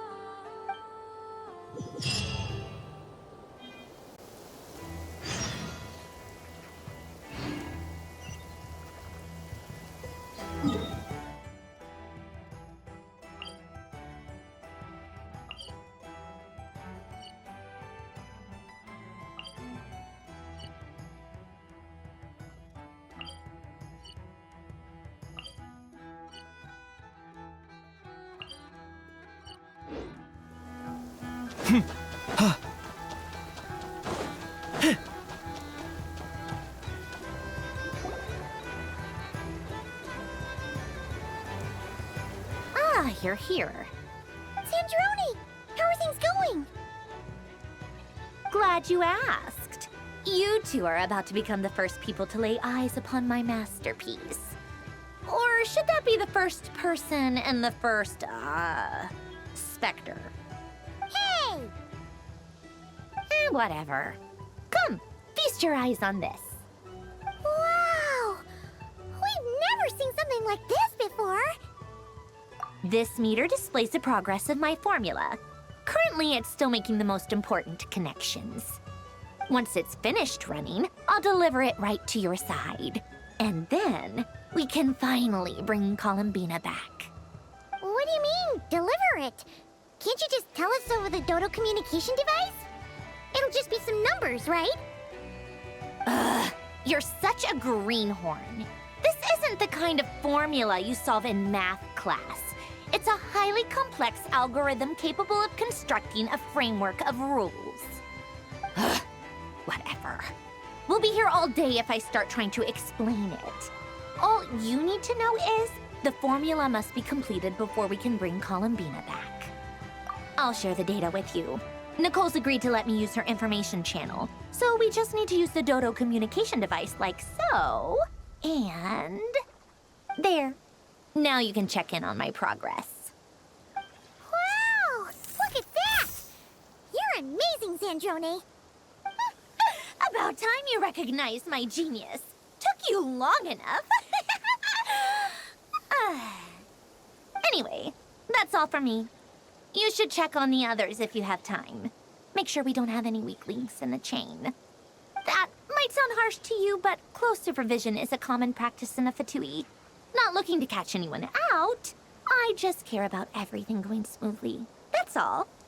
I'm kinda stuck here while the formula's running, so I need you to be my second pair of eyes in the meantime.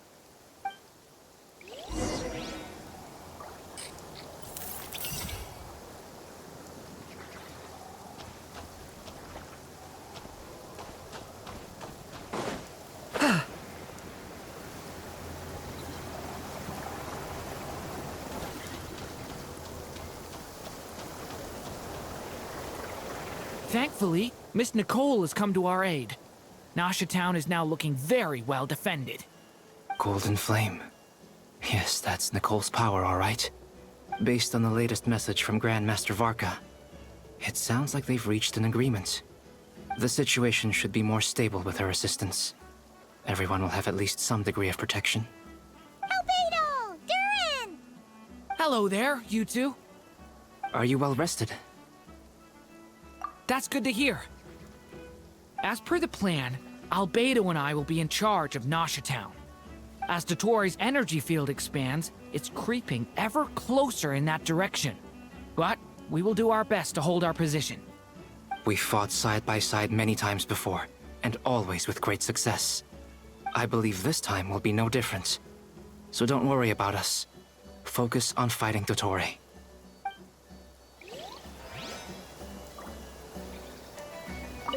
As Dotori's energy field expands, it's... We fought side by side. I believe this time will be no different.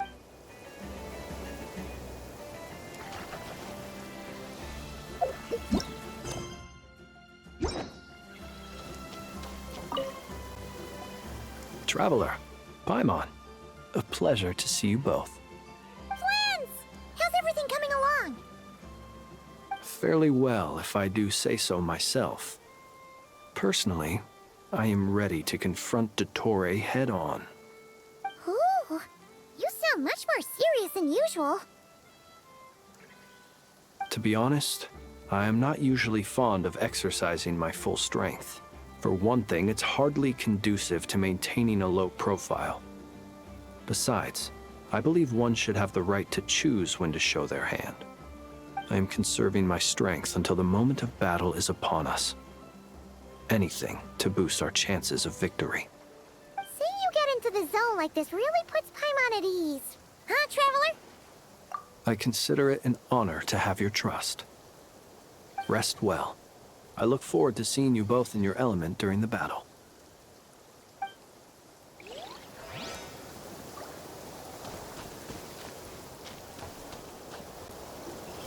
Yes, Miss Moonchanter? What are you staring at? You always address me in the strangest ways. Lady Moonchanter one minute, Miss Moonchanter the next. Yes, and? Are either of those incorrect? Not as such. It's just that I simply call you Nefer nowadays. Uh-huh. That's my name. What's your point? The point is I don't add any honorifics or titles. Meaning what? That maybe we're on friendlier terms now than we used to be. Is that how you see it? And I thought I was the one with eye damage. Never! Wilma! Paimon, Traveler. Just swinging by to check in on you. How are things going? Did you manage to get some rest? Don't worry about me. I won't slow us down. And I give my all to ensure our victory. Ah, yes. Allow me to give you two a quick checkup. All done. You're both in good shape. You're welcome. You'll have your work cut out for you in this battle against Dottore, so make sure to get some rest in first. Paimon will keep an eye on him, don't you worry.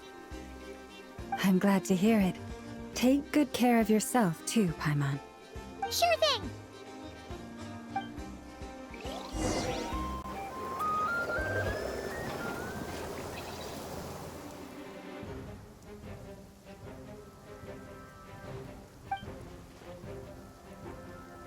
Here they come. That's quite a horde. As we expected. Get ready, everyone! Take your positions, and prepare to engage. Let's begin. I'm at the ready.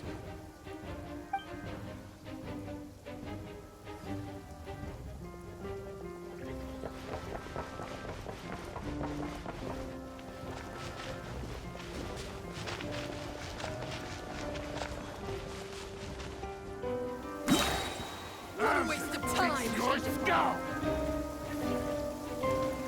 Bombs away! Water jet! Close your eyes. Observe. Night falls.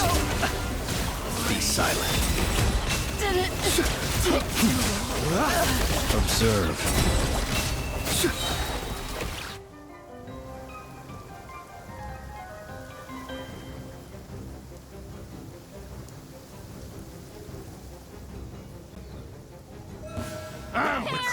Your skull! You poor lost lamb. With one heart.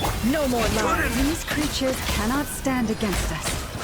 Oh, fighting talk. Just don't let your guard down.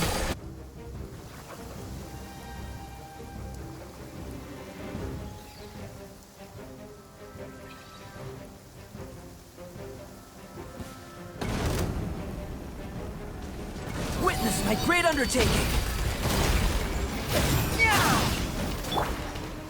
Devouring claw! Stay away from me! That was easier than I thought. Naturally. What do you mean? Is it because as created beings go...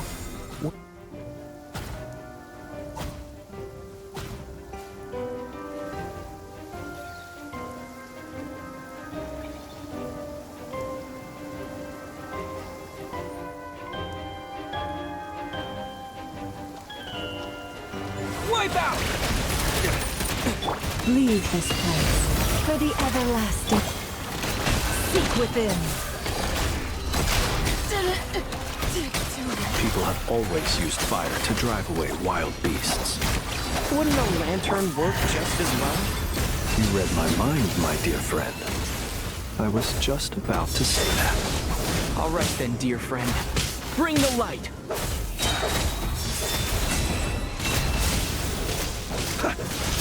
Nicola. Slam. It all adds up.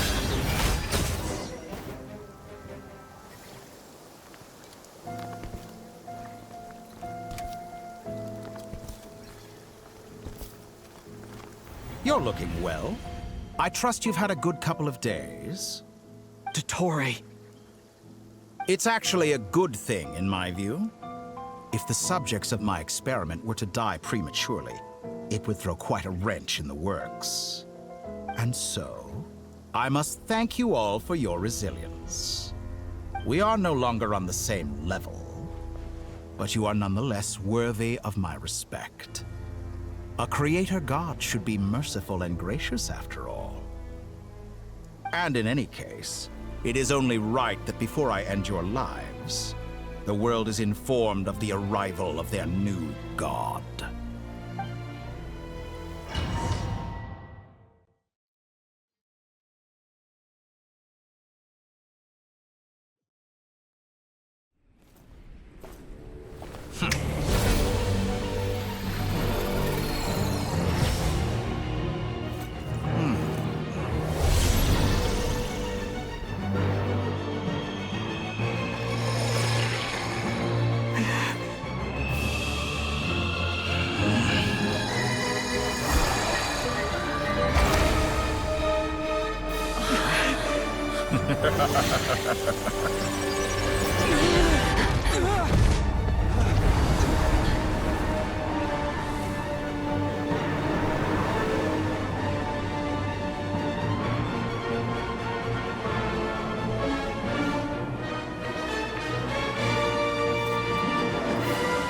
The experiment begins.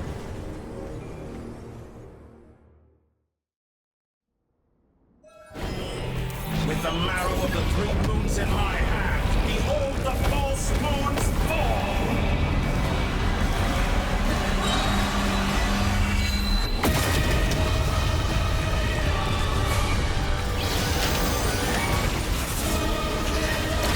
Moves away!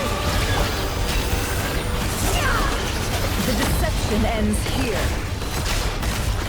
It all falls into place. Can I That's the more truth? like it. Some results about reverse.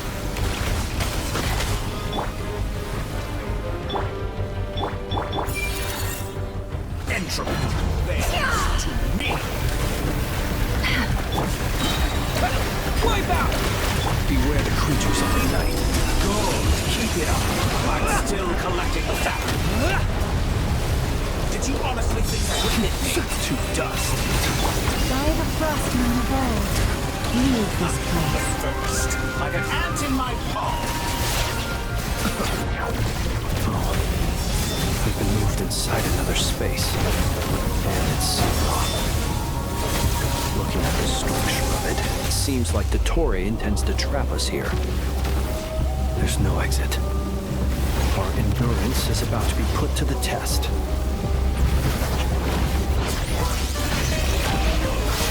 No more love.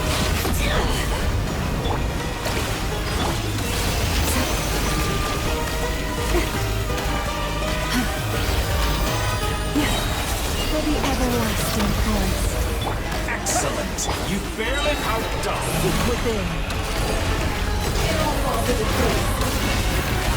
Can I the Face truth? me. Found. How unfortunate.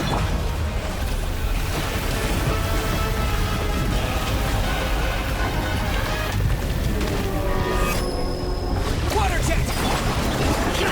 It all falls into place. Good. Keep it up. I'm still collecting data.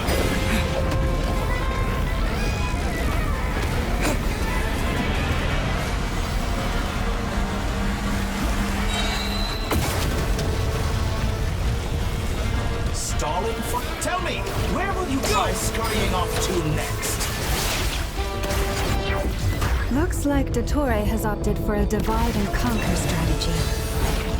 But we will not allow him to triumph.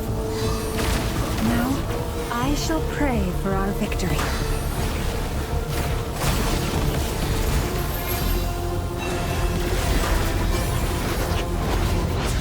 Entry bends to me. No more lies. Getting closer, like it. Somersaults go. Keep it up. I'm still collecting data. The deception ends here.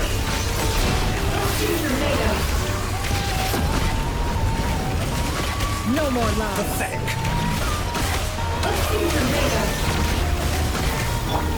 Water jet! Be shackled. Yeah! Water jet! Bombs away! Water jet! Can I get through? Seek within. Locked on. Keep it up. That's more like it. Some results of value.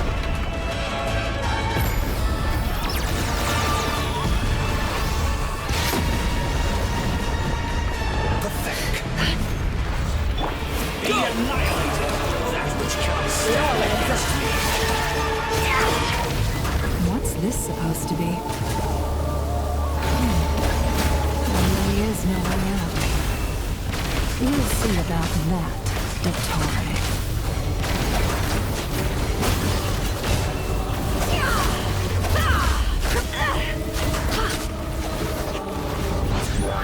I have not intended to take your teammates from you. But you have a choice. Obey, and I can release them. An excellent deal, if you ask me. Won't you consider it?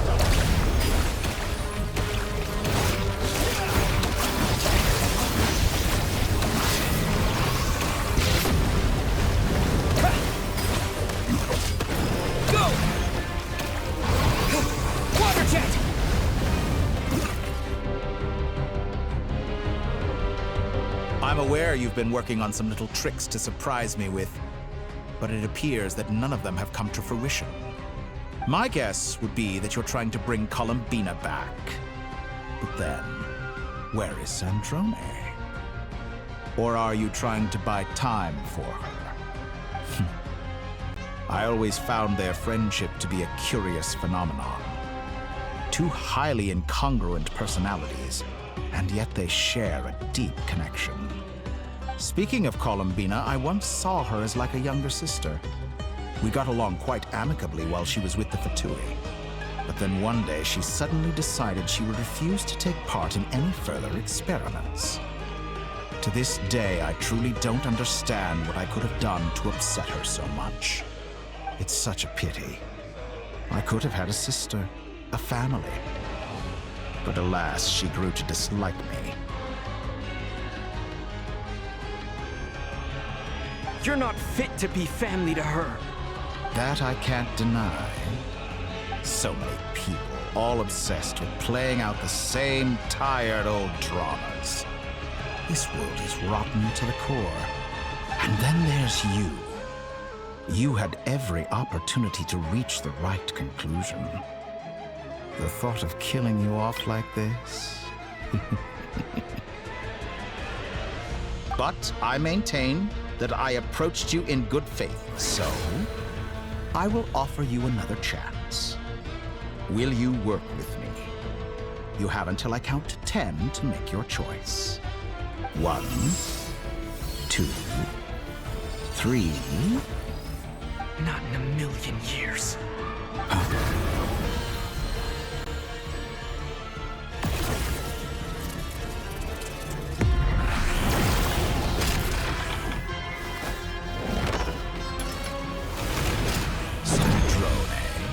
What a pleasant surprise. I didn't think you'd join us all the way up here. You're as sick and twisted as ever. Don't fool yourself into thinking anyone's grateful for the chances you're offering them. Sandrone? But the formula hasn't finished running yet. Funnily enough, I was just discussing a collaboration opportunity with the Traveler, and then I see you. who I must say is a good example of an opportunity gone to waste. Gone to waste? I said that everyone would get one chance, and you've used yours to march right back into the lion's den. So yes, it's an utterly wasted opportunity. And what makes you think I believe a word that comes out of your mouth? I was planning on disposing of your little formula after wrapping up more urgent business here. Since you've taken the trouble of serving it to me on a silver platter, I can simply bring it forward in the schedule.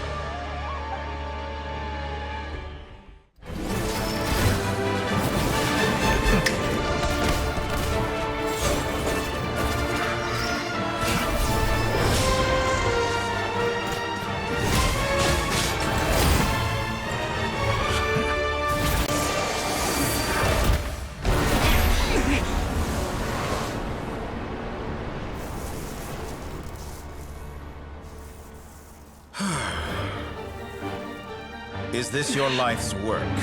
This piece of trash?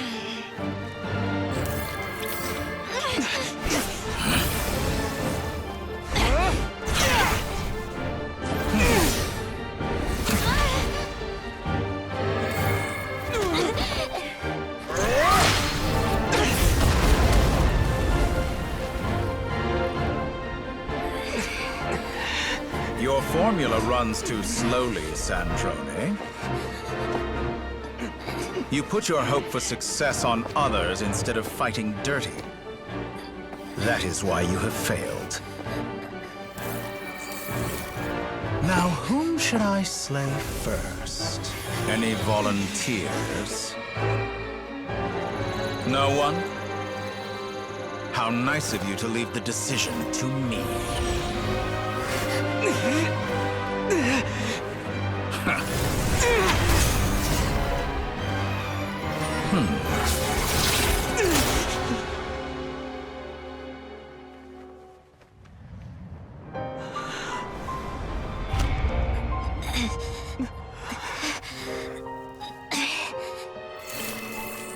Oh, how unexpected. Sandrone, any last words for me, comrade?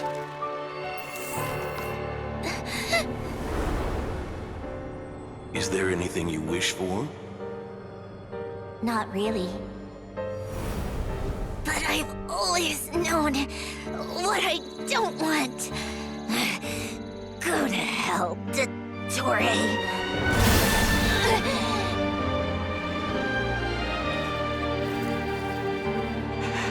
No!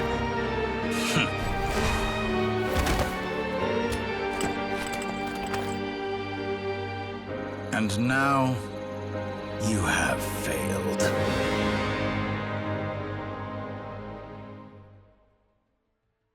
Sandrone! Now you see how fragile mechanical contraptions are.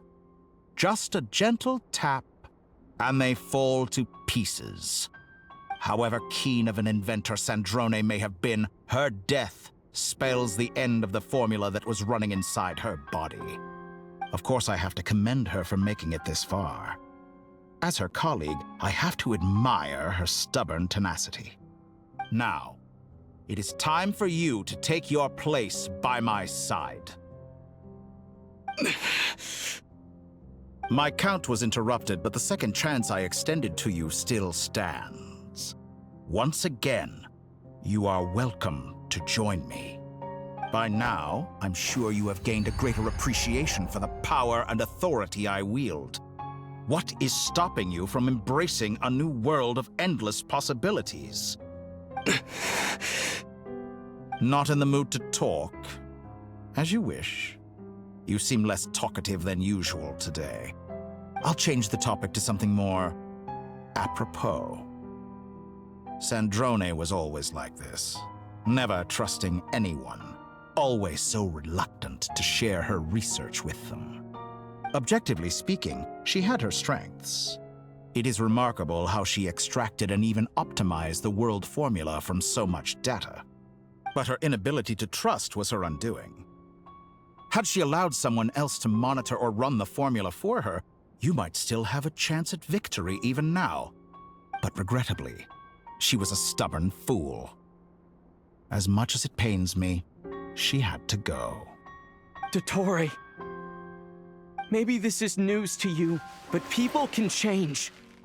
Columbina surprised you when she escaped. And I think Sandrone would surprise you too. Change?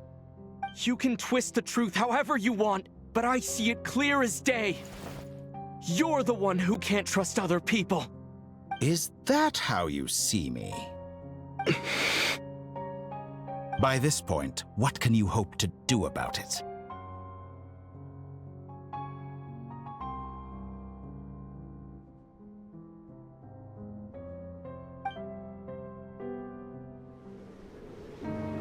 It is pointless to fight on. You've already lost.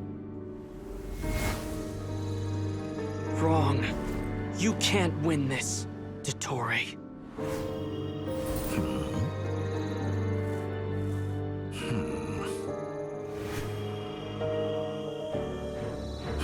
What?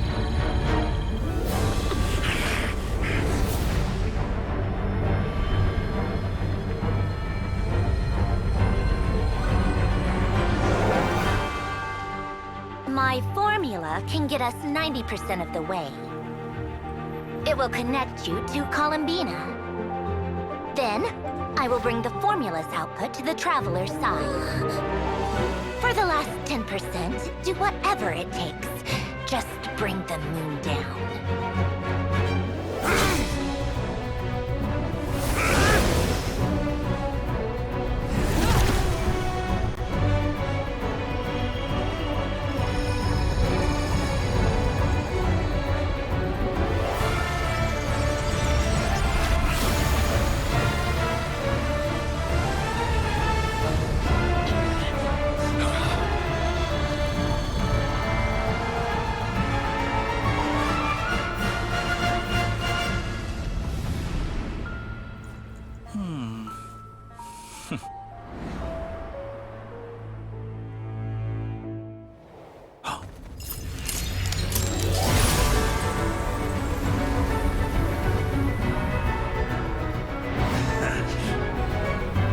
The moon will never be yours!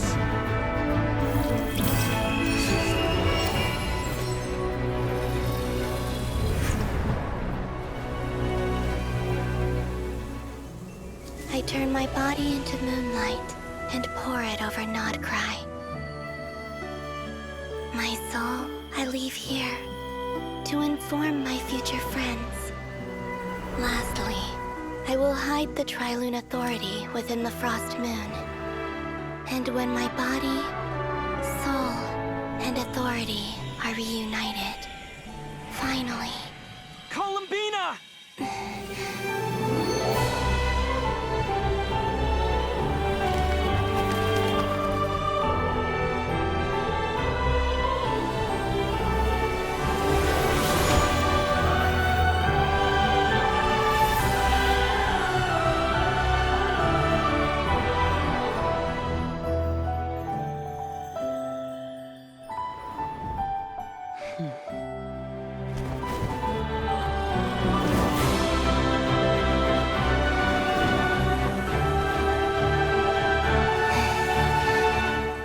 It's been too long.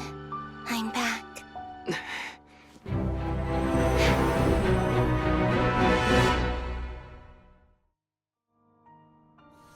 Stay focused on the battle, Traveler. What a touching reunion. Though I personally find myself repulsed by the sight of weaklings huddled together for war. Now, if you're quite finished patting yourselves on the back, show me how long you can struggle before you drown. Watch out, Columbina! Manipulate space itself! I know. Wait for the right moment. We'll strike together. Moon's remnants fall! Surge! How dull! Water jet! Water jet!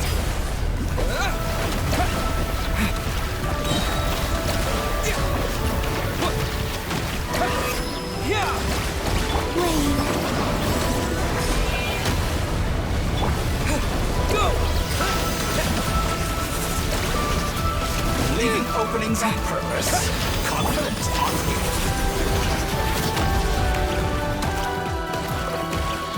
Enough! I'm the first. Water jet! Like an ant in my palm.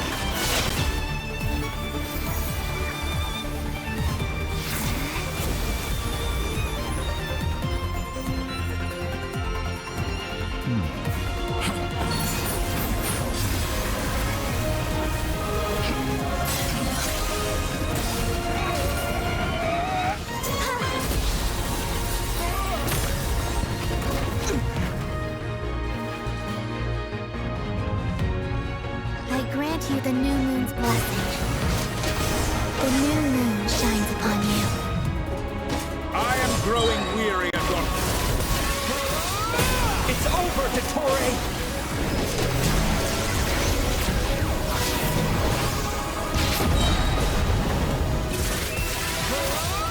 Time to pay for your... No longer must the world cower in cold night. Close to the new world. Let the moonlight dispel the darkness.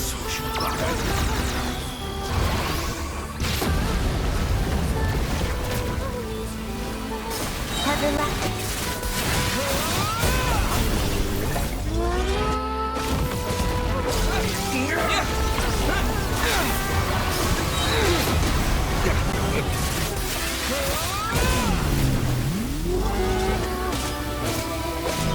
Only I could shape the new world. Only I.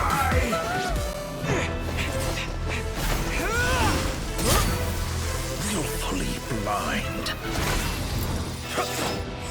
How can you be so satisfied with your fate?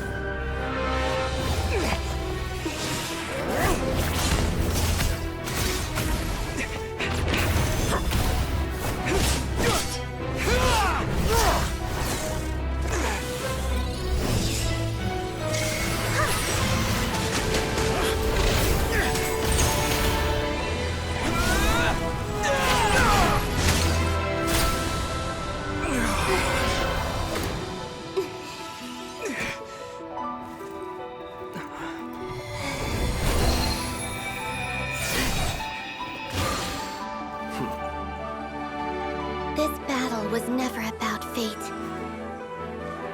It's about friends, family, and the home you stole from them.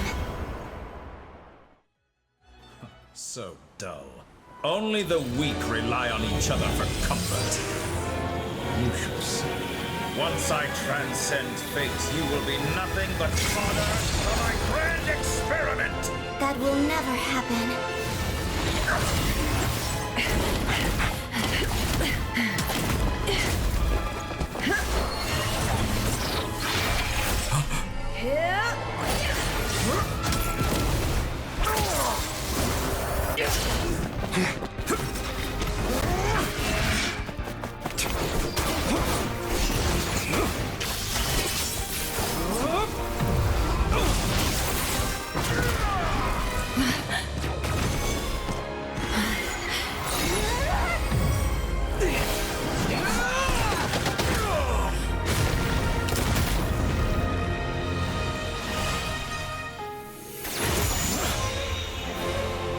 Today, the moon lights up this world once more.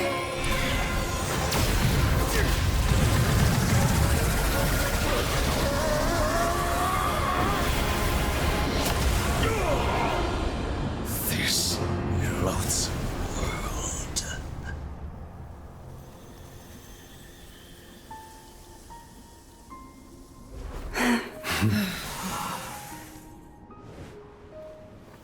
No, this world is our home.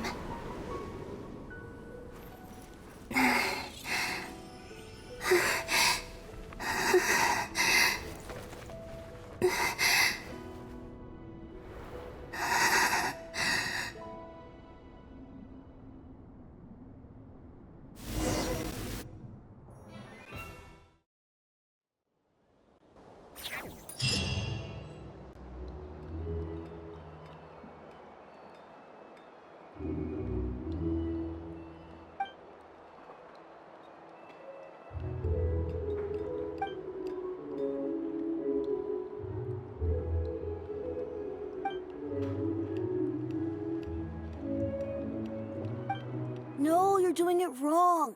The moon looks like this now. What are you drawing, children? The new moon, Mom! It looks different than before, doesn't it? Also... Can I go buy a sugar sculpture today? Please? Just one? All right. I suppose today is a special day after all. Almost like a festival. Extra, extra! Get the latest Nasha Express here! Post-disaster report! Nasha Town reborn beneath a new moon! The voyage begins today! The future looks bright thanks to the League. Want a copy? I knew things would be different, but I didn't think that would include the moon. They say a new moon goddess has been born. A new moon goddess? Who's saying that? The Frost Moon Scions? I guess so. I'm not too clued up on the details. As far as I'm concerned, the moon's still in the sky and it's business as usual. Hey, since we've come all this way, shall we grab ourselves a free meal while we're here? Are you a convert now? Or are you just here for the free lunch? Oh, come on. What does it matter? After everything we've all just been through? That smells good. All right, that's it. I'm hungry. Time to eat. Come on! We gotta get there early, or there won't be any good spots left! Shh, keep it down. This is a residential area. What if people are still sleeping?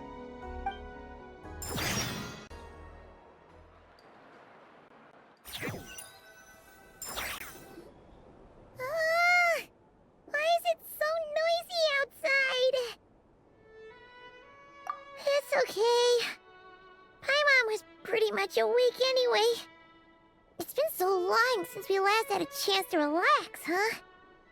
Feels like time is moving slower than usual. What about you? Did you rest well? Still winding down from everything that's happened? Or are you wondering how our friends are doing? Or is it about what Dotori said to you? Okay, if you say so. But don't push yourself, alright? Let Paimon know if you need to talk. What we just went through was a lot. It's totally normal if you need some time to get back in your groove. Luonatar disappeared after Columbina came back. Apparently, she was part of Columbina's soul or something. Still, Paimon kind of misses Luonatar somehow. But anyway, you did great. So did Paimon. We all worked our butts off to contain this disaster, and in the end, we made it. So, chin up, Traveler. You should be proud of yourself. Hey, don't poke fun. You should be glad that Paimon's growing as a person.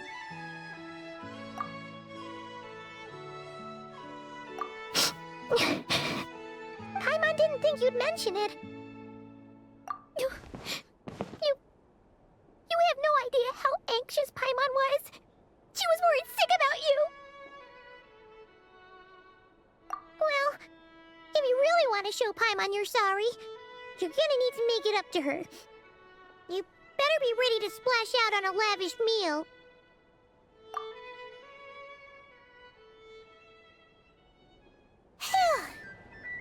Okay. Paimon's full now. Huh? Oh, well... Hey there, Traveler and Paimon! Good morning! Morning, Yehuda! Here for some breakfast? Oh, I've already eaten. Just need some water. I was mostly worried you might forget what day it was today. So, I came over to remind you. Careful there, Paimon. Too much food will make you drowsy. Don't let anyone catch you hiding at the back and nodding off during the League meeting. You should probably be saying that to Aino. She's the baby of the group, if anyone.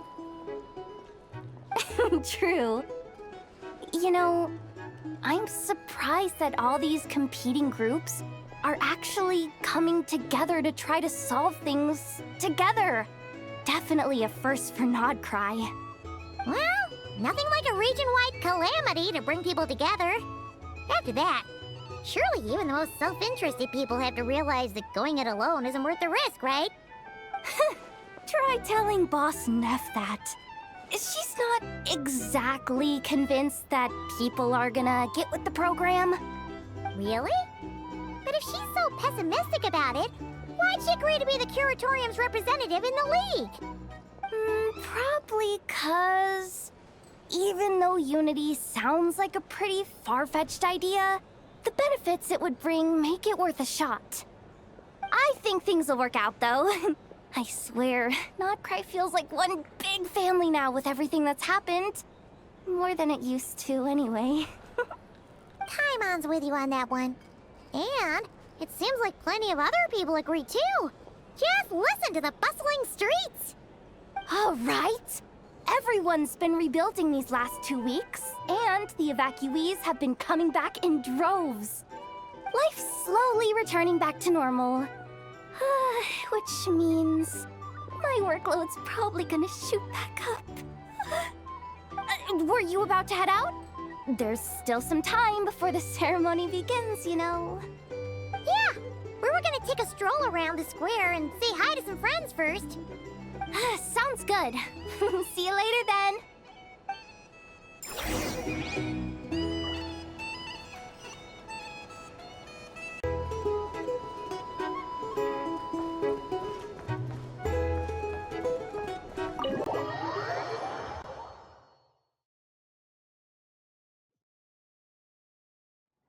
Please accept today's boon. Have a nice day. Are Paimon's eyes deceiving her? Or is that Inefa handing out food for the Frost Moon Scions? Hello there. Would you like a feast of the moon, along with some snacks of the day? So, what's new, Inefa? It was only a few days ago when we last saw you, but it looks like you've joined the Frost Moon Scions in that time. And I know too? What are you talking about, Paimon? We're just here to help, duh. In the wake of the disaster, it's all hands on deck. We responded to Lama's request for support. At times like these, the smallest good deed can inspire others and help them through the hard days ahead. And we're using eggs and heating tubes to make that a reality, in true Kromkake Craft Shop style!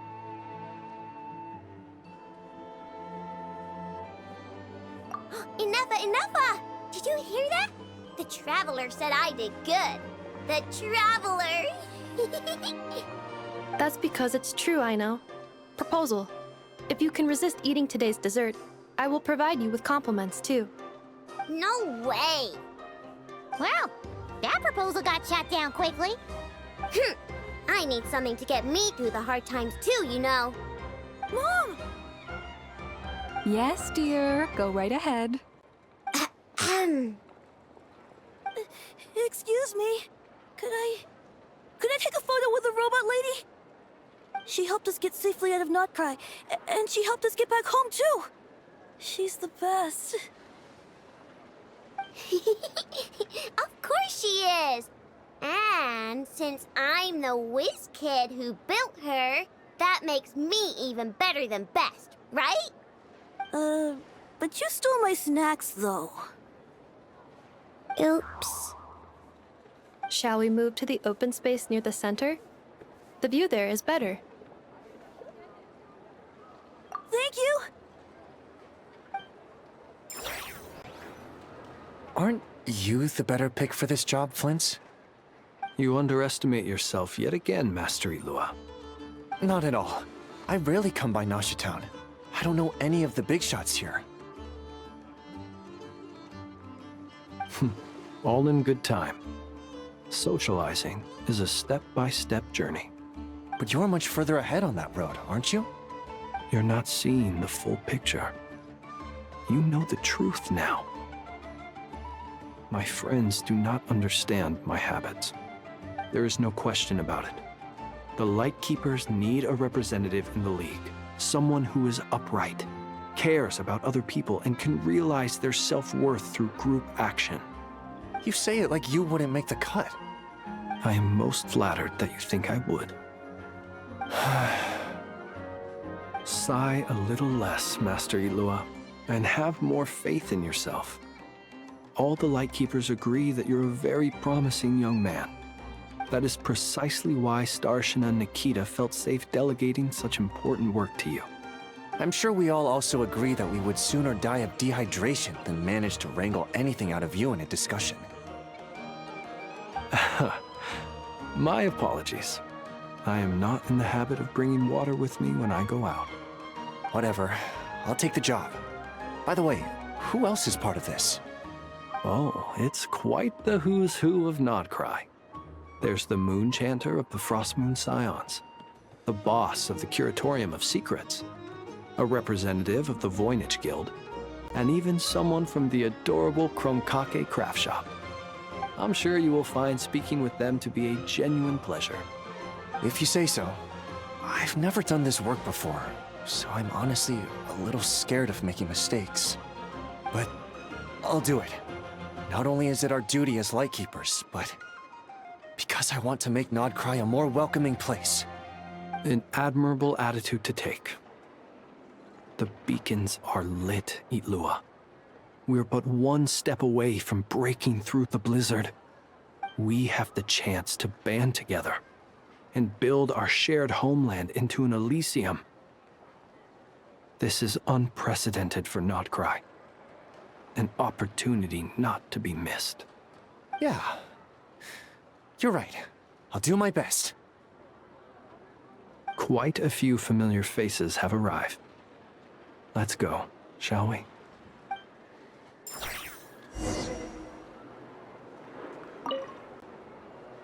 You look so cool when you fly, Miss Robot, and when you use your spear, too! And even though you took my snacks, it's pretty cool that you can build stuff like this. You've got so many inventions. It's amazing! Also... Micah, we need to go now. 1 second! Please take this Feast of the Moon, as well as some snacks.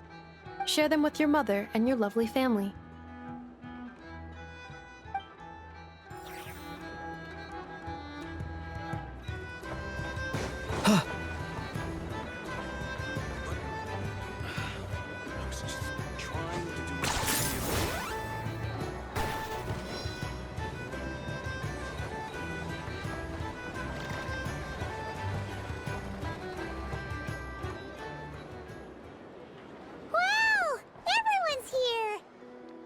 You seem well rested.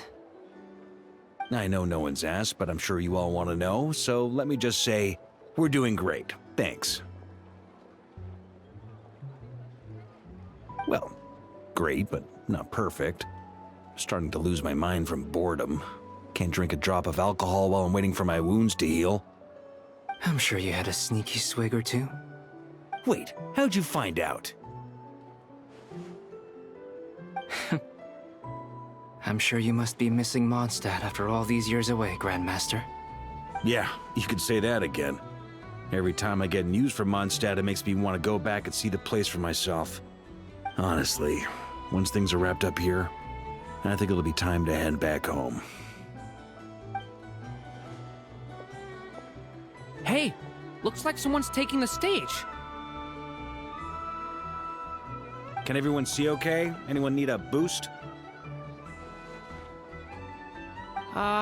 I'll just listen from the back. It's fine. You're taking this pretty seriously, huh, Durin? Well, it's not every day that I get the chance to see how people speak in official settings. Soak it up like a sponge. I'll make sure you get a chance to practice for yourself later down the line. Actually, I know just the thing. You can debrief the Knights of Favonius for me. Mr. Varka, are you forgetting that I'm not a Knight of Favonius? I can knight you. Any particular title you'd like? Is he joking? I really can't tell. You'll have to figure this one out for yourself. It'll be a good learning experience. It is my honor to host the opening ceremony for the League, and to have this opportunity to speak to you all in my capacity as Voynich Guild representative. Could this person also have been pushed onto the big stage by the real big shots? Guess I'm not the only one then. We come here today, having weathered the trials and hardships of yesterday, and having learned from them the importance of unity and cooperation. All right, here we go. Uh-oh, looks like Aino's off in dreamland already. Wait, Boss is looking kinda drowsy too. What's up with her? Come on, get this speech over with already. Nod Krai is our home, the land we rely on for survival. And as we chart a course for the future, may we persevere through the storms ahead as we sail towards a new era of prosperity, freedom, and hope.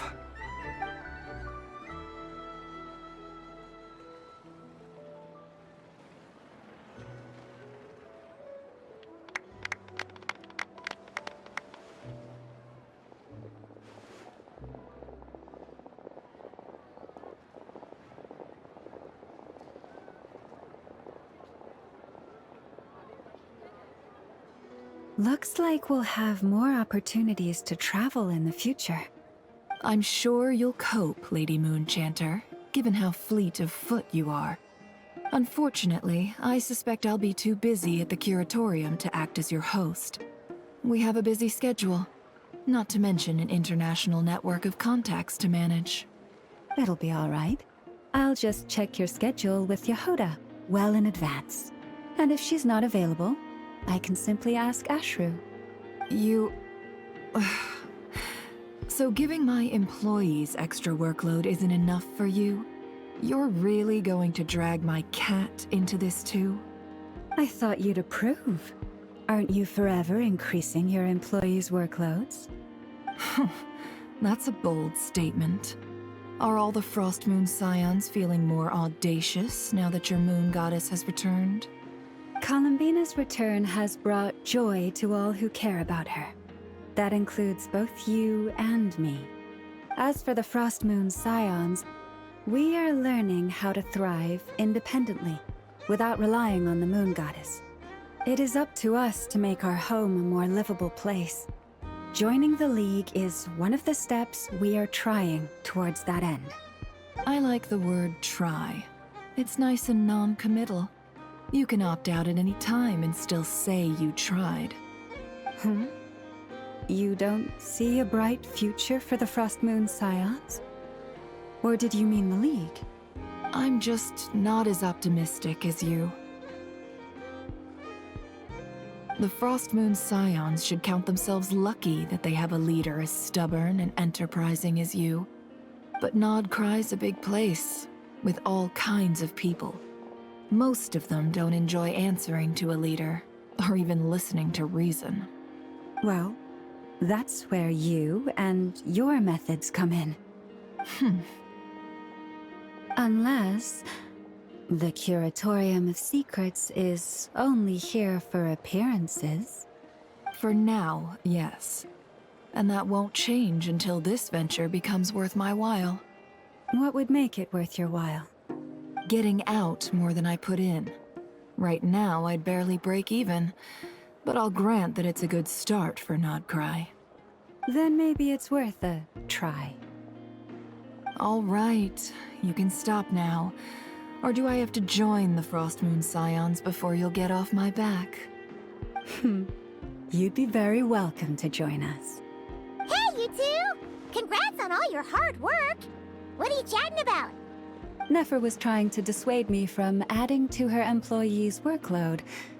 Also, she's considering joining the Frost Moon Scions. Sorry, what? Your conversations are always the most interesting. Would you two care to join me for some tea before heading to your next destination?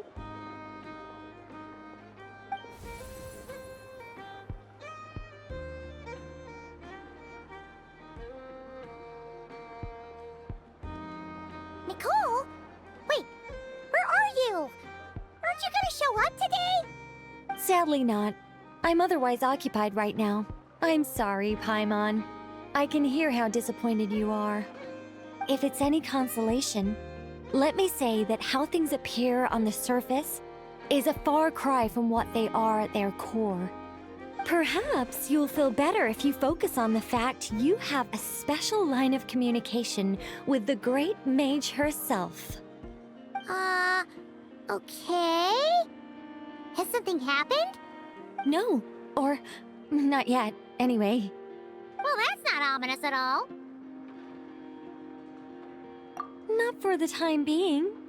Just think of this as a general check-in to make sure this communication system is still running smoothly. Besides, it's good to chat once in a while if we want to maintain our friendship. You could have just said so. Paimon got all worked up for nothing. Still, the best friendships are built through face-to-face interaction, you know. It's never gonna stop being weird having tea with you when you're not there and just talking to thin air. All right, fair point. I'll bear that in mind for next time. Yeah. Any update on that crisis at the world's borders? Alice just informed me that they had their work cut out for them. And now everyone's thoroughly exhausted. But they did finally get things back under control. Still, we can't let our guard down yet. The disruption caused by this disaster has made Teyvat easier to detect from the outside universe. She plans to wait for things to stabilize, then reschedule her Mondstadt vacation plans. As for me, I agree with Hat Guy's perspective. This is a time when many new variables are emerging, and the situation is changing constantly. Plus, most of this change is for the worse. We have to remain vigilant and ensure that the embers of chaos are not rekindled. I did notice that the energy in Nodkrai changed somewhat after the War of Funerary Flame, but since it was still aligned with the Light Realm, I never gave it a second thought. It looks like I'll have to examine the connections between phenomena I observe more closely in the future. Just doing my duty. It's more or less second nature by now. Of course. To give you the full picture, I'd have to start with the substance from which angels were formed. Never mind. Paimon's right. Showing off my knowledge would be much more satisfying in person. By the way, you did receive the gifts from the Hexen Circle, yes? I'm not trying to claim credit or anything, but my pride demands that I at least mention it. They're quite similar to the protective talisman that Alice gave Dory, but with some very special enhancements. Oh! So that's what kept our friends safe when Dotori trapped them. Indeed. We went to great lengths to make sure they were invisible to his eyes. I'm so happy they came in handy. Still, not fishing for gratitude, by the way. I just want you to be aware that sometimes your friends may be protecting you in ways you cannot perceive. Anyway, I'll contact you if anything else crops up. If not, you know what they say, no news is good news. Oh, my angelic instincts are tingling. They say you should head to the docks next. Your friends are about to board their ship home.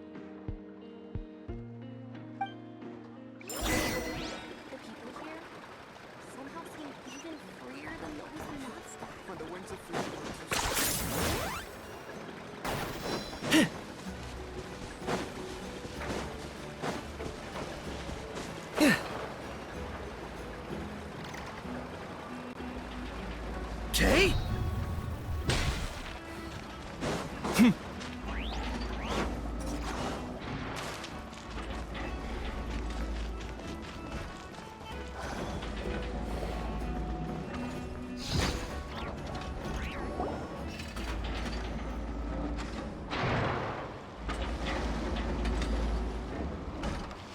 You're here. You're here too, Hat Guy! Are you heading back together? No. I'm bound for Sumeru, and she for Fontaine. We just happened to cross paths at the harbor. Everything seems fine. Sandrone may have an abominable temper, but she's always been very responsible with important calculations, and things entrusted to her by valued friends. You always speak as if you know us inside out, Mr. Hat Guy. Maybe I'm just a good judge of character. I certainly hope that's all there is to it. Regardless, you have been a significant help in this matter. For that, you have my gratitude. I didn't do anything special. Sandrone's the one who completed a seemingly impossible formula and turned the tide of the entire battle. even giving her life in the process. She's the one we should be thanking. Even we were unaware that Sandrone had hidden the real formula inside Polonia's body. She managed to fool Dottore into thinking the formula was running in her system by installing an identical-looking decoy within her. She probably realized that she didn't have the strength to stop Dottore. But this way, she could at least get him to lower his guard. She always worked like that. Always had a backup plan. Well, that's why I'm traveling to Fontaine. She made a request of me long ago, and the time has come to fulfill it. Think of it as her will. She said that should she ever fail in a mission, she'd like me to deliver her core and Polonia's to the Fontaine Research Institute. She also mentioned that she had made arrangements for people there to set her affairs in order. Some of her personal effects, such as her notes, were left to me. I've decided to take them back to the House of the Hearth, for safekeeping primarily, but also as mementos, I suppose. However, there is one book among them that I'd like to leave in your care. I'll have someone deliver it to your residence at the flagship at a later date. No, I was specifically warned not to tell her. This is her last wish, and I will abide by it. I can only hope so, but none of us here can know for certain. I bade farewell to Columbina earlier today. As promised, she turned the iridescent moon's marrow over to me. She spent a long time with Sandrone's body, saying her goodbyes. Oh, is she alright? Sandrone's passing has left a great wound in all of our hearts. It will take time to heal, but Columbina surprised me. She offered me some words of comfort before I departed. Despite being grief-stricken herself, she showed an awareness of the feelings of others around her. She never used to act like this. Clearly, she has grown. And I suspect that we have you to thank for much of the change we are seeing in her. After these recent events, the Tsaritsa has revoked the Pale Star Edict. Snezhnaya now realizes that the arrest warrant for Columbina was just a ploy by Dottore, who coveted her powers. I shall return to Krai to see her as soon as I find the time. I hope that from now on, she too will explore more of the world. Columbina Hyposelenia's journey is only beginning. My ship is here. Traveler, Paimon, we shall meet again. You too, Hat Guy. What are you still bumming around for? Isn't Columbina waiting for you? I thought today was the day you'd agreed with her to go find out the truth about your sibling. You're afraid you won't like the truth when you see it. Well, this is new. I was starting to think that nothing could scare you. Don't say that! Wouldn't you be if you were in this situation? Fair point. But I'd say I have more experience facing up to unpleasant truths than the Traveler. They say blood's thicker than water. I know how much you need your family back. More than you need any of your friends. And I'm sure that all your real friends understand that too. No matter what the truth turns out to be, they will stick by you and support you, whatever decision you make. Finding the truth is important. But more important still is what you choose to do once you've found it.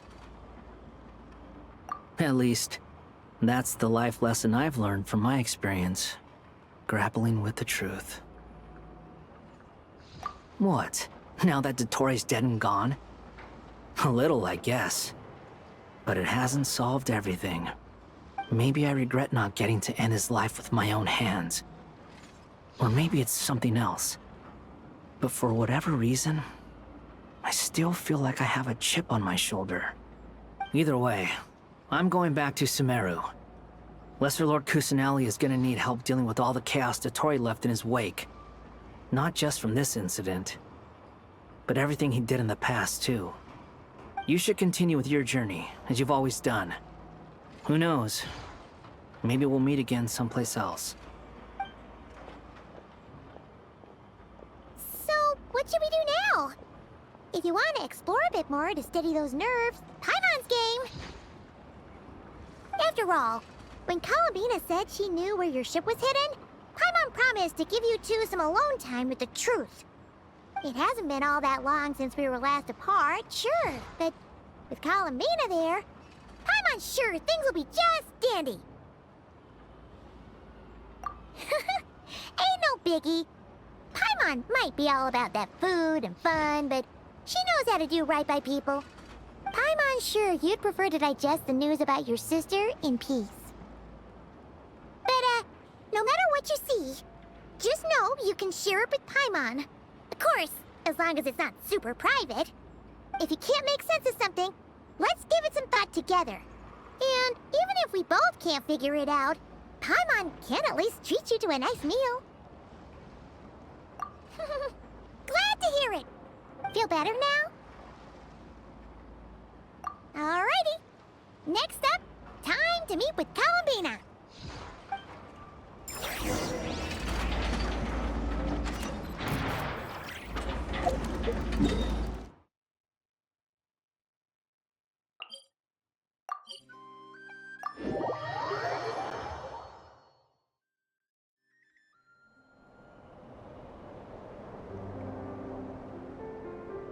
Columbina, we're here!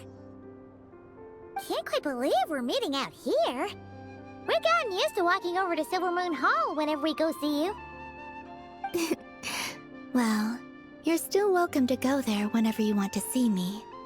It's just, now that it's all over, I've decided to make some changes. Try and fit in with the Frost Moon Scions, like Lama suggested. The older generation are still timid around me. They don't dare get too close, and they bow their heads when I walk by. But things are much better with the children. I see more curiosity in their eyes. Hopefully, by the time the next Moon Prayer Night comes around, I can enjoy the festival with them as myself, without having to pretend that I'm only dressed up as the Moon Goddess. You'll do fine, Columbina. Paimon's sure they'll realize you're super nice once they get to know you better. You really think so? When we first met, you thought I was a little up in the clouds. We were just starting out then, come on! So Lama told you, huh? I'm only teasing. I know that I have you to thank for pulling me back down to solid ground. It feels good to finally stand firm on the earth where I was born. Oh, that's great!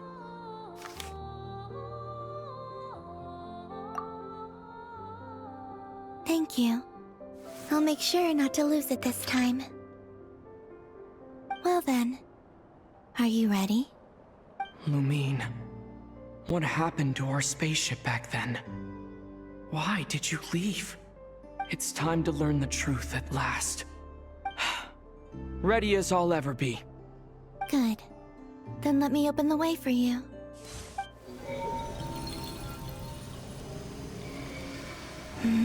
Where does this lead? To our shared destination. Huh? Do you remember me telling you about my missing prologue back when we just met? I said that my story began on the moon. But while I was inside the moon's reflection, I realized that my prologue was really hidden in the future. I just had yet to discover it at that point. The story of the time before I was born was in fact the story of my distant future. It's truly fascinating. But when I obtained the Trilunar Authority and returned to our present reality, I sensed something I hadn't expected. Your prologue. So you mean... Yes, your spaceship. All this time, it has been hidden on the Frost Moon, which lay beyond the sky. The great ruler of the firmament. The heavenly principles. Wait, them? Why would they do that? I don't know. Perhaps your ship contains something that is incompatible with Teyvat. Or something that cannot be known. Oh, did I pick a bad time to say this? I know it must have been hard to work up the courage to do this. Maybe I should have waited until you were on the moon, with no chance to back out. That would have been kind of mean, you know.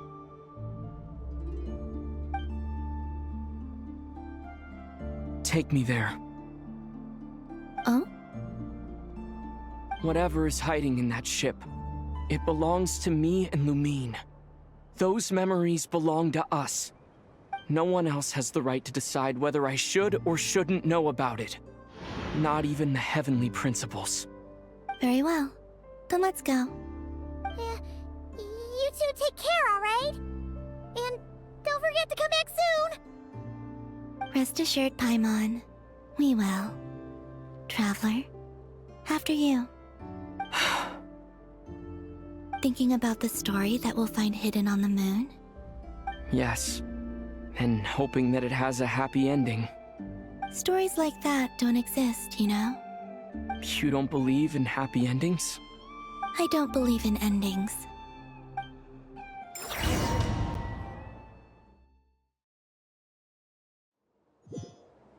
Where am I?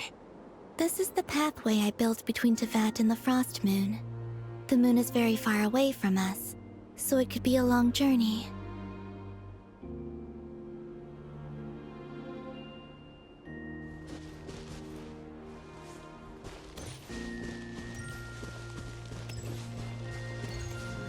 After I obtained the Trilunar Authority, I unwittingly saw past events from many of my friends' lives.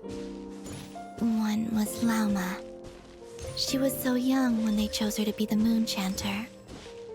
From then on, the Frost Moon Scions looked to her to bring messages from their goddess. But, for better or worse, I had left Hisi Island before she was ever born. It was not until much, much later that she met me. I think it's for the best. Because of the way things turned out, you had the opportunity to become friends. You're right. In that sense, I think we were both very lucky.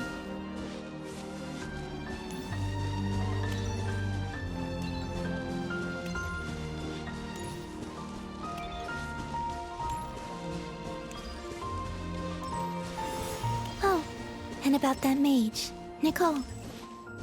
I only recently learned that she has lived in Teyvat since the time of the Three Moon Sisters. The Moon Goddesses always had a good relationship with the angels. I suppose our friendship continues that tradition.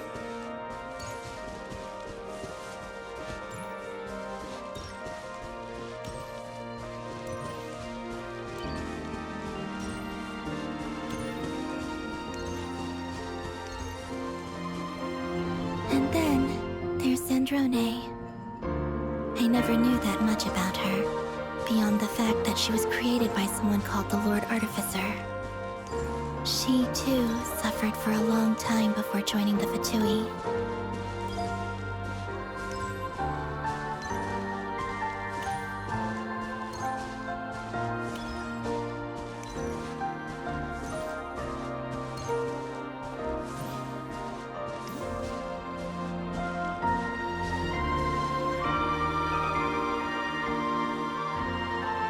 How I wish I could talk to her again.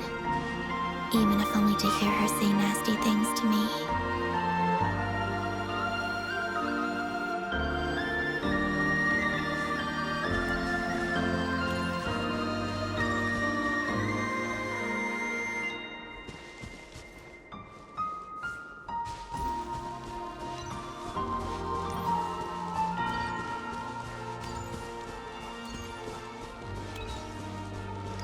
Also, I saw your siblings' story.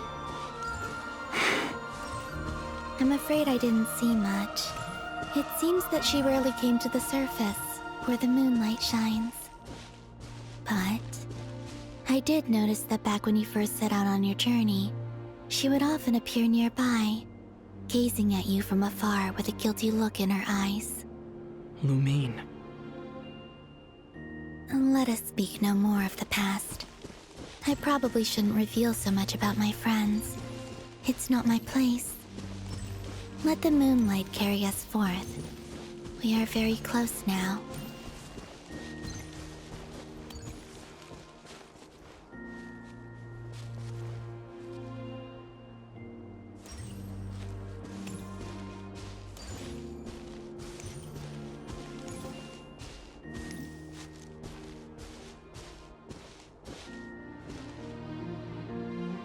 After this, I'd like to bring some kuhenki to the moon as well. If they're willing, of course. What about your other friends? Will you bring them to visit too? Certainly. But I'll need to tidy the place up first. This home hasn't received any guests in a long, long time.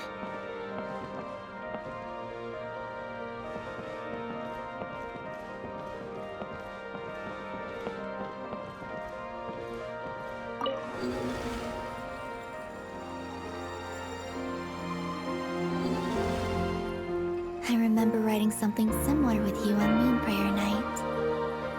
I believe it was called... Dodoko's Whirligig. Yes, that was it. You asked me if I was afraid to return to the moon, and I said that I was.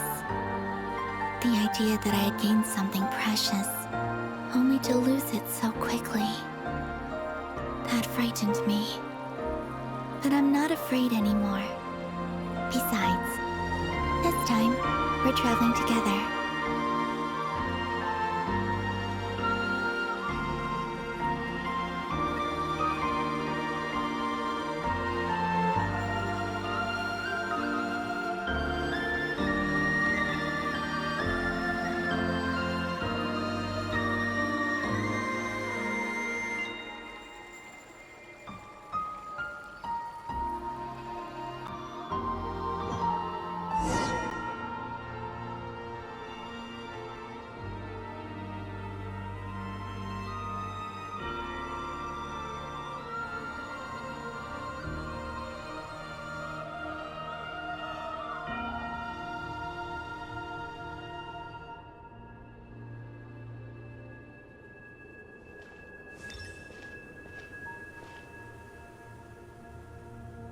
We're here.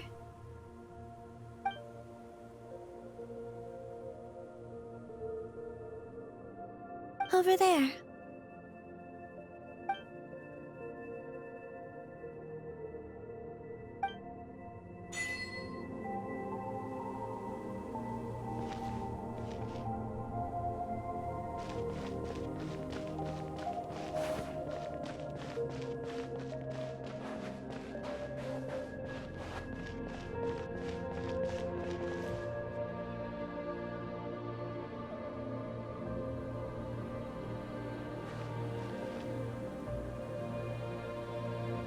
Our spaceship.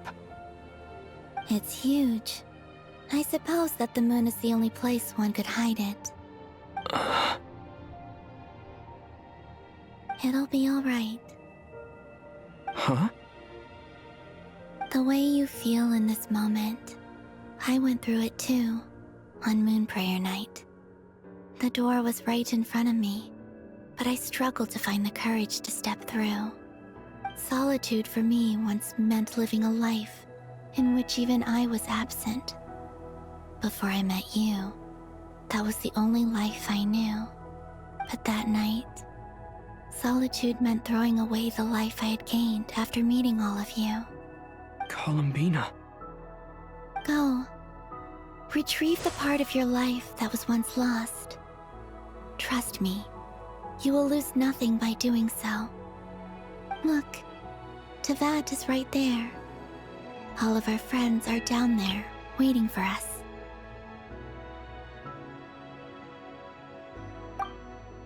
You're right. Thanks, Columbina.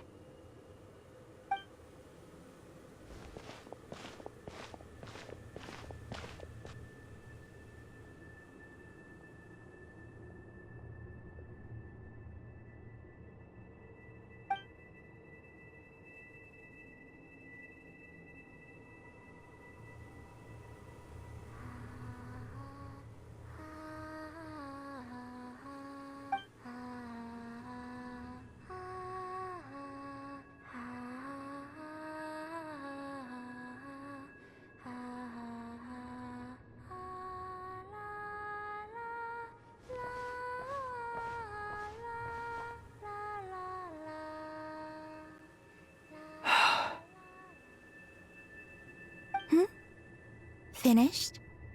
Yeah. Why did you take your eye mask off? Well, since my return, I've decided to take more opportunities to see the world with my own eyes. Besides, I've always wondered how Tevat looks from the moon. And what do you think? It's beautiful. I could spend a whole day here just gazing at it. What about you? What do you think of the truth you found? I haven't looked at another person's expression in a long time, but I think yours is saying it was neither good nor bad. Keep this up, and it won't be long before you give Nephra a run for her money. Oh, I don't think that's going to happen. I'm much more used to sensing what's going on around me with Kuvaki. I think I'll save my eyes for seeing special moments I really want to remember. I read the spaceship's flight logs. I always assumed that this was my first time in Tevat. I thought that Lumine and I must have been hibernating in space for centuries on end. But the logs show that our spaceship flew over the skies of Tevat once before. A long, long time ago. Flew over? So you didn't land? No, the ship barely came to a stop before flying on again. After that, it continued traveling through space for a long time.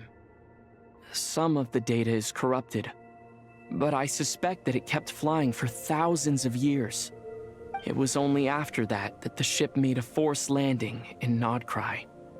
When Lumine found me, she came from outside the ship.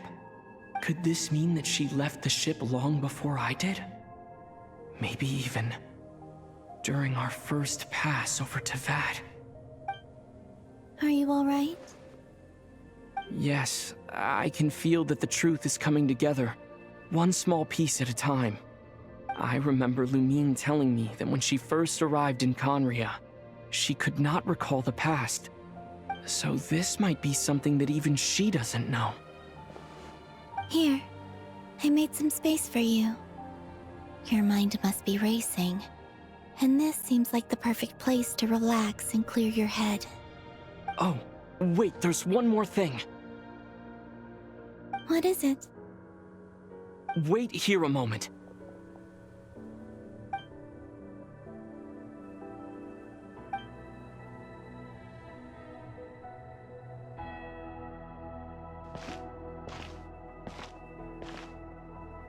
Hey, Columbina.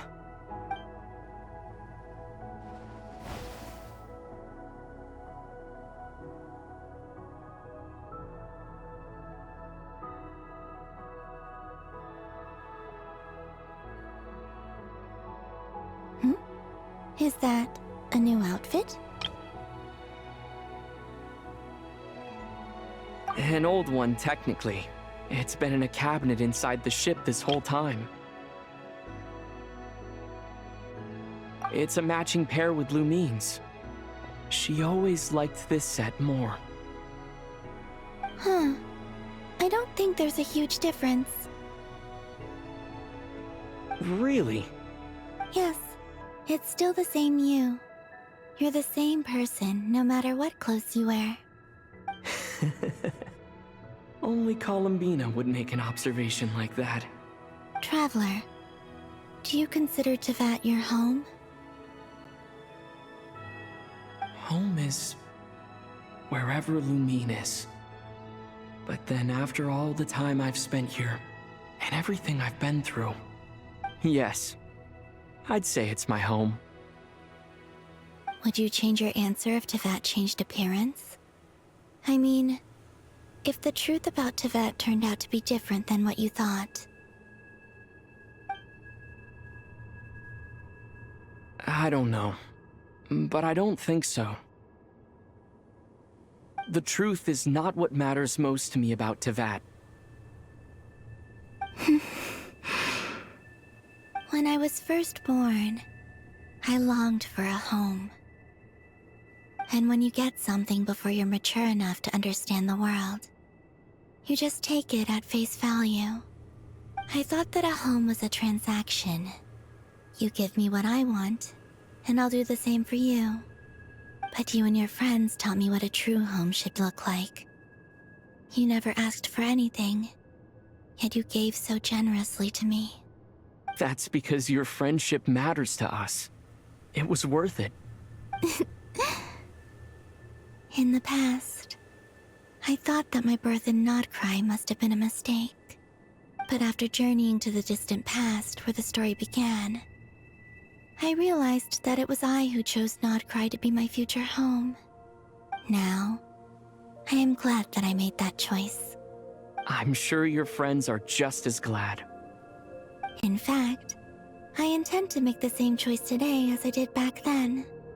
What do you mean? Well, I've given the Eternal Moon's Marrow to Lauma, and the Iridescent Moon's Marrow to Arlecchino.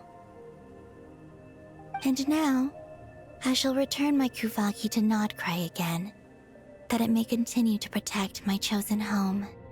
Wait, but what about your body? Oh, are you worried that I'll disappear again? I won't. Not this time. The Frost Moon has now entered the fall sky, and I am the Tri-Lune Goddess. I am only returning to Krai the part of me that it needs. I am giving what I can, because my home is worth it. Oh, and I have something for you, too. For me? Yes. Come closer.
What was that? I lifted some of the restrictions this world placed on you. I trust this will help in your future adventures. My power. It feels like it's grown. I can use the elements more freely now. Thank you. This will be a great help. You're welcome. I see you as family, and after everything you've done for me, In fact, no. It's not because I owe you. It's because you're worth it. Here, this flower is for you.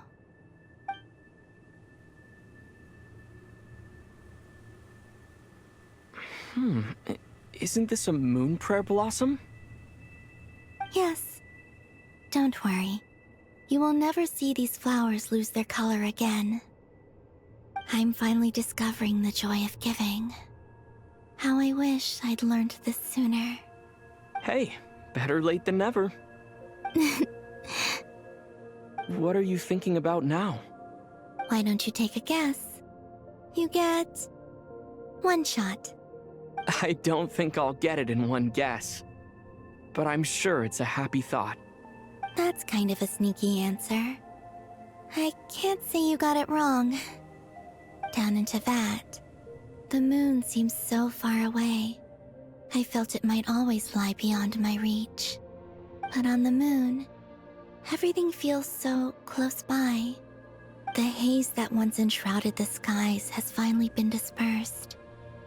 I feel like a traveler on a winter's night, starting a new chapter in my tale by the warmth of a bonfire.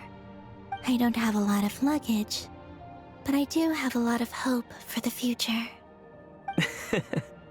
Well, what's next? Next? To start with, I want to stay here just a little longer. After that, let's return home and continue our journey.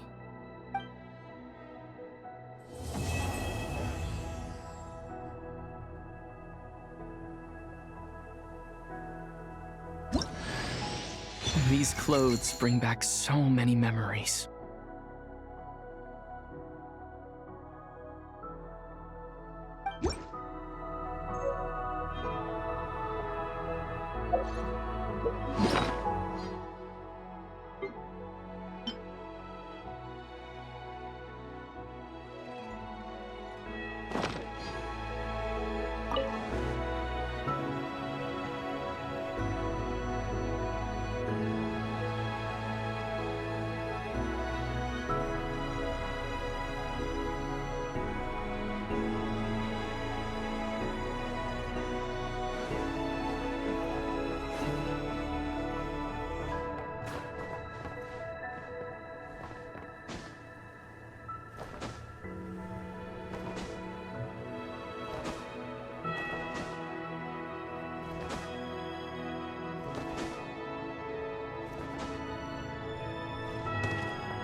The journey goes on, for you and for me.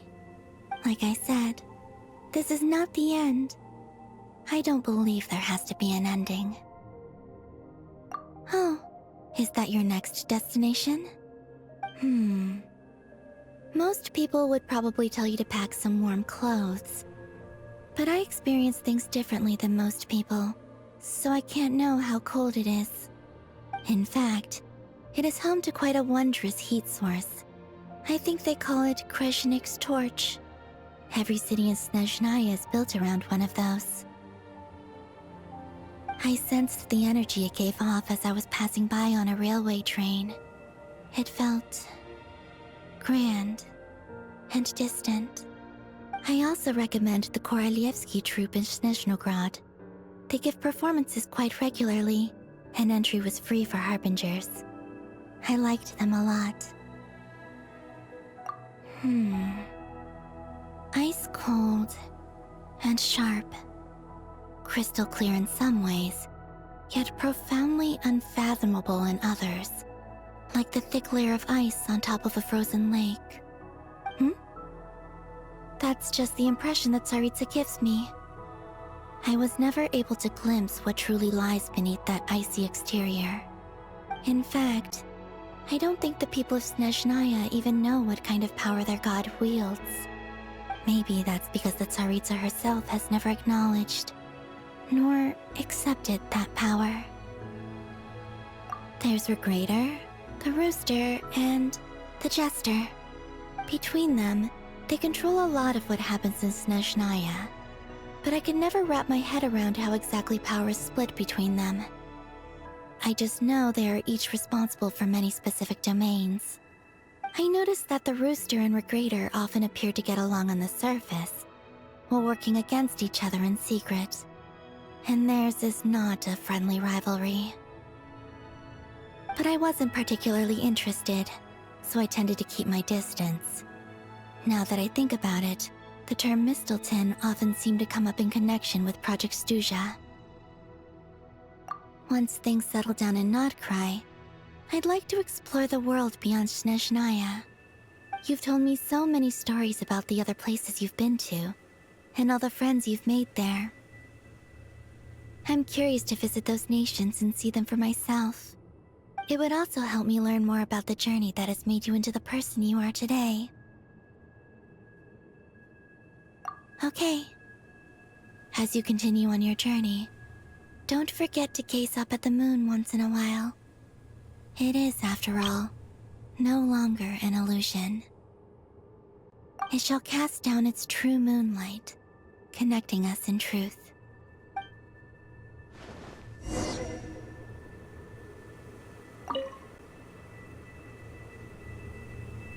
The journey goes on, like I said. This isn't okay. It shall cast down.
To Jean, Acting Grand Master of the Knights of Favonius.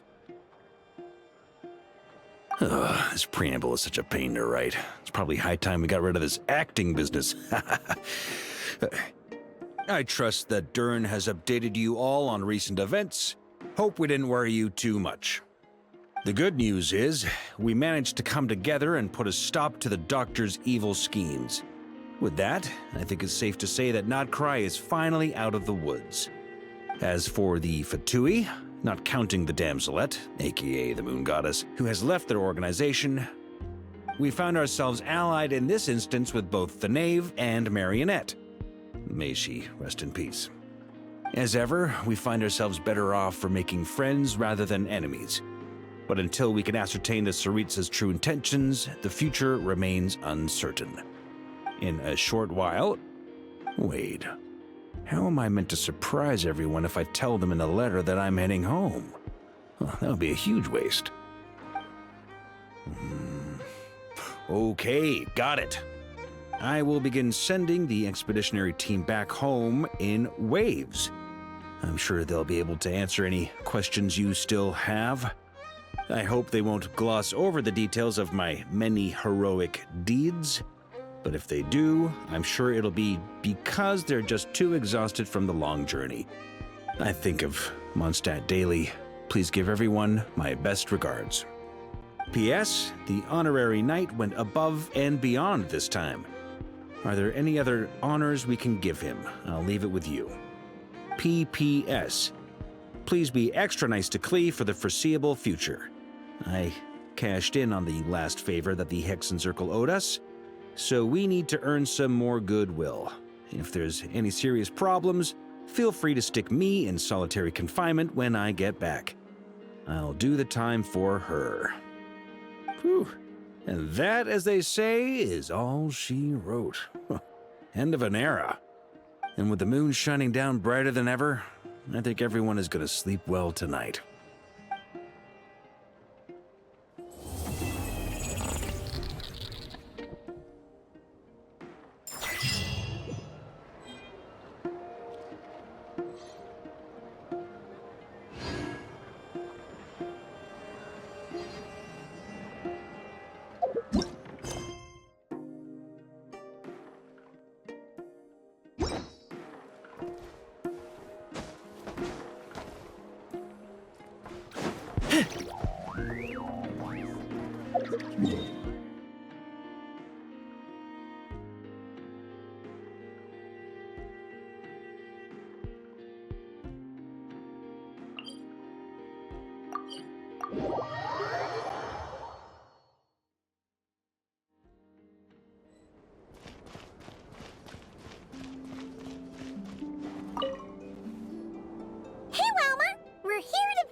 Yeah, boxes piled up everywhere, some of them opened up, loose items strewn all over the floor.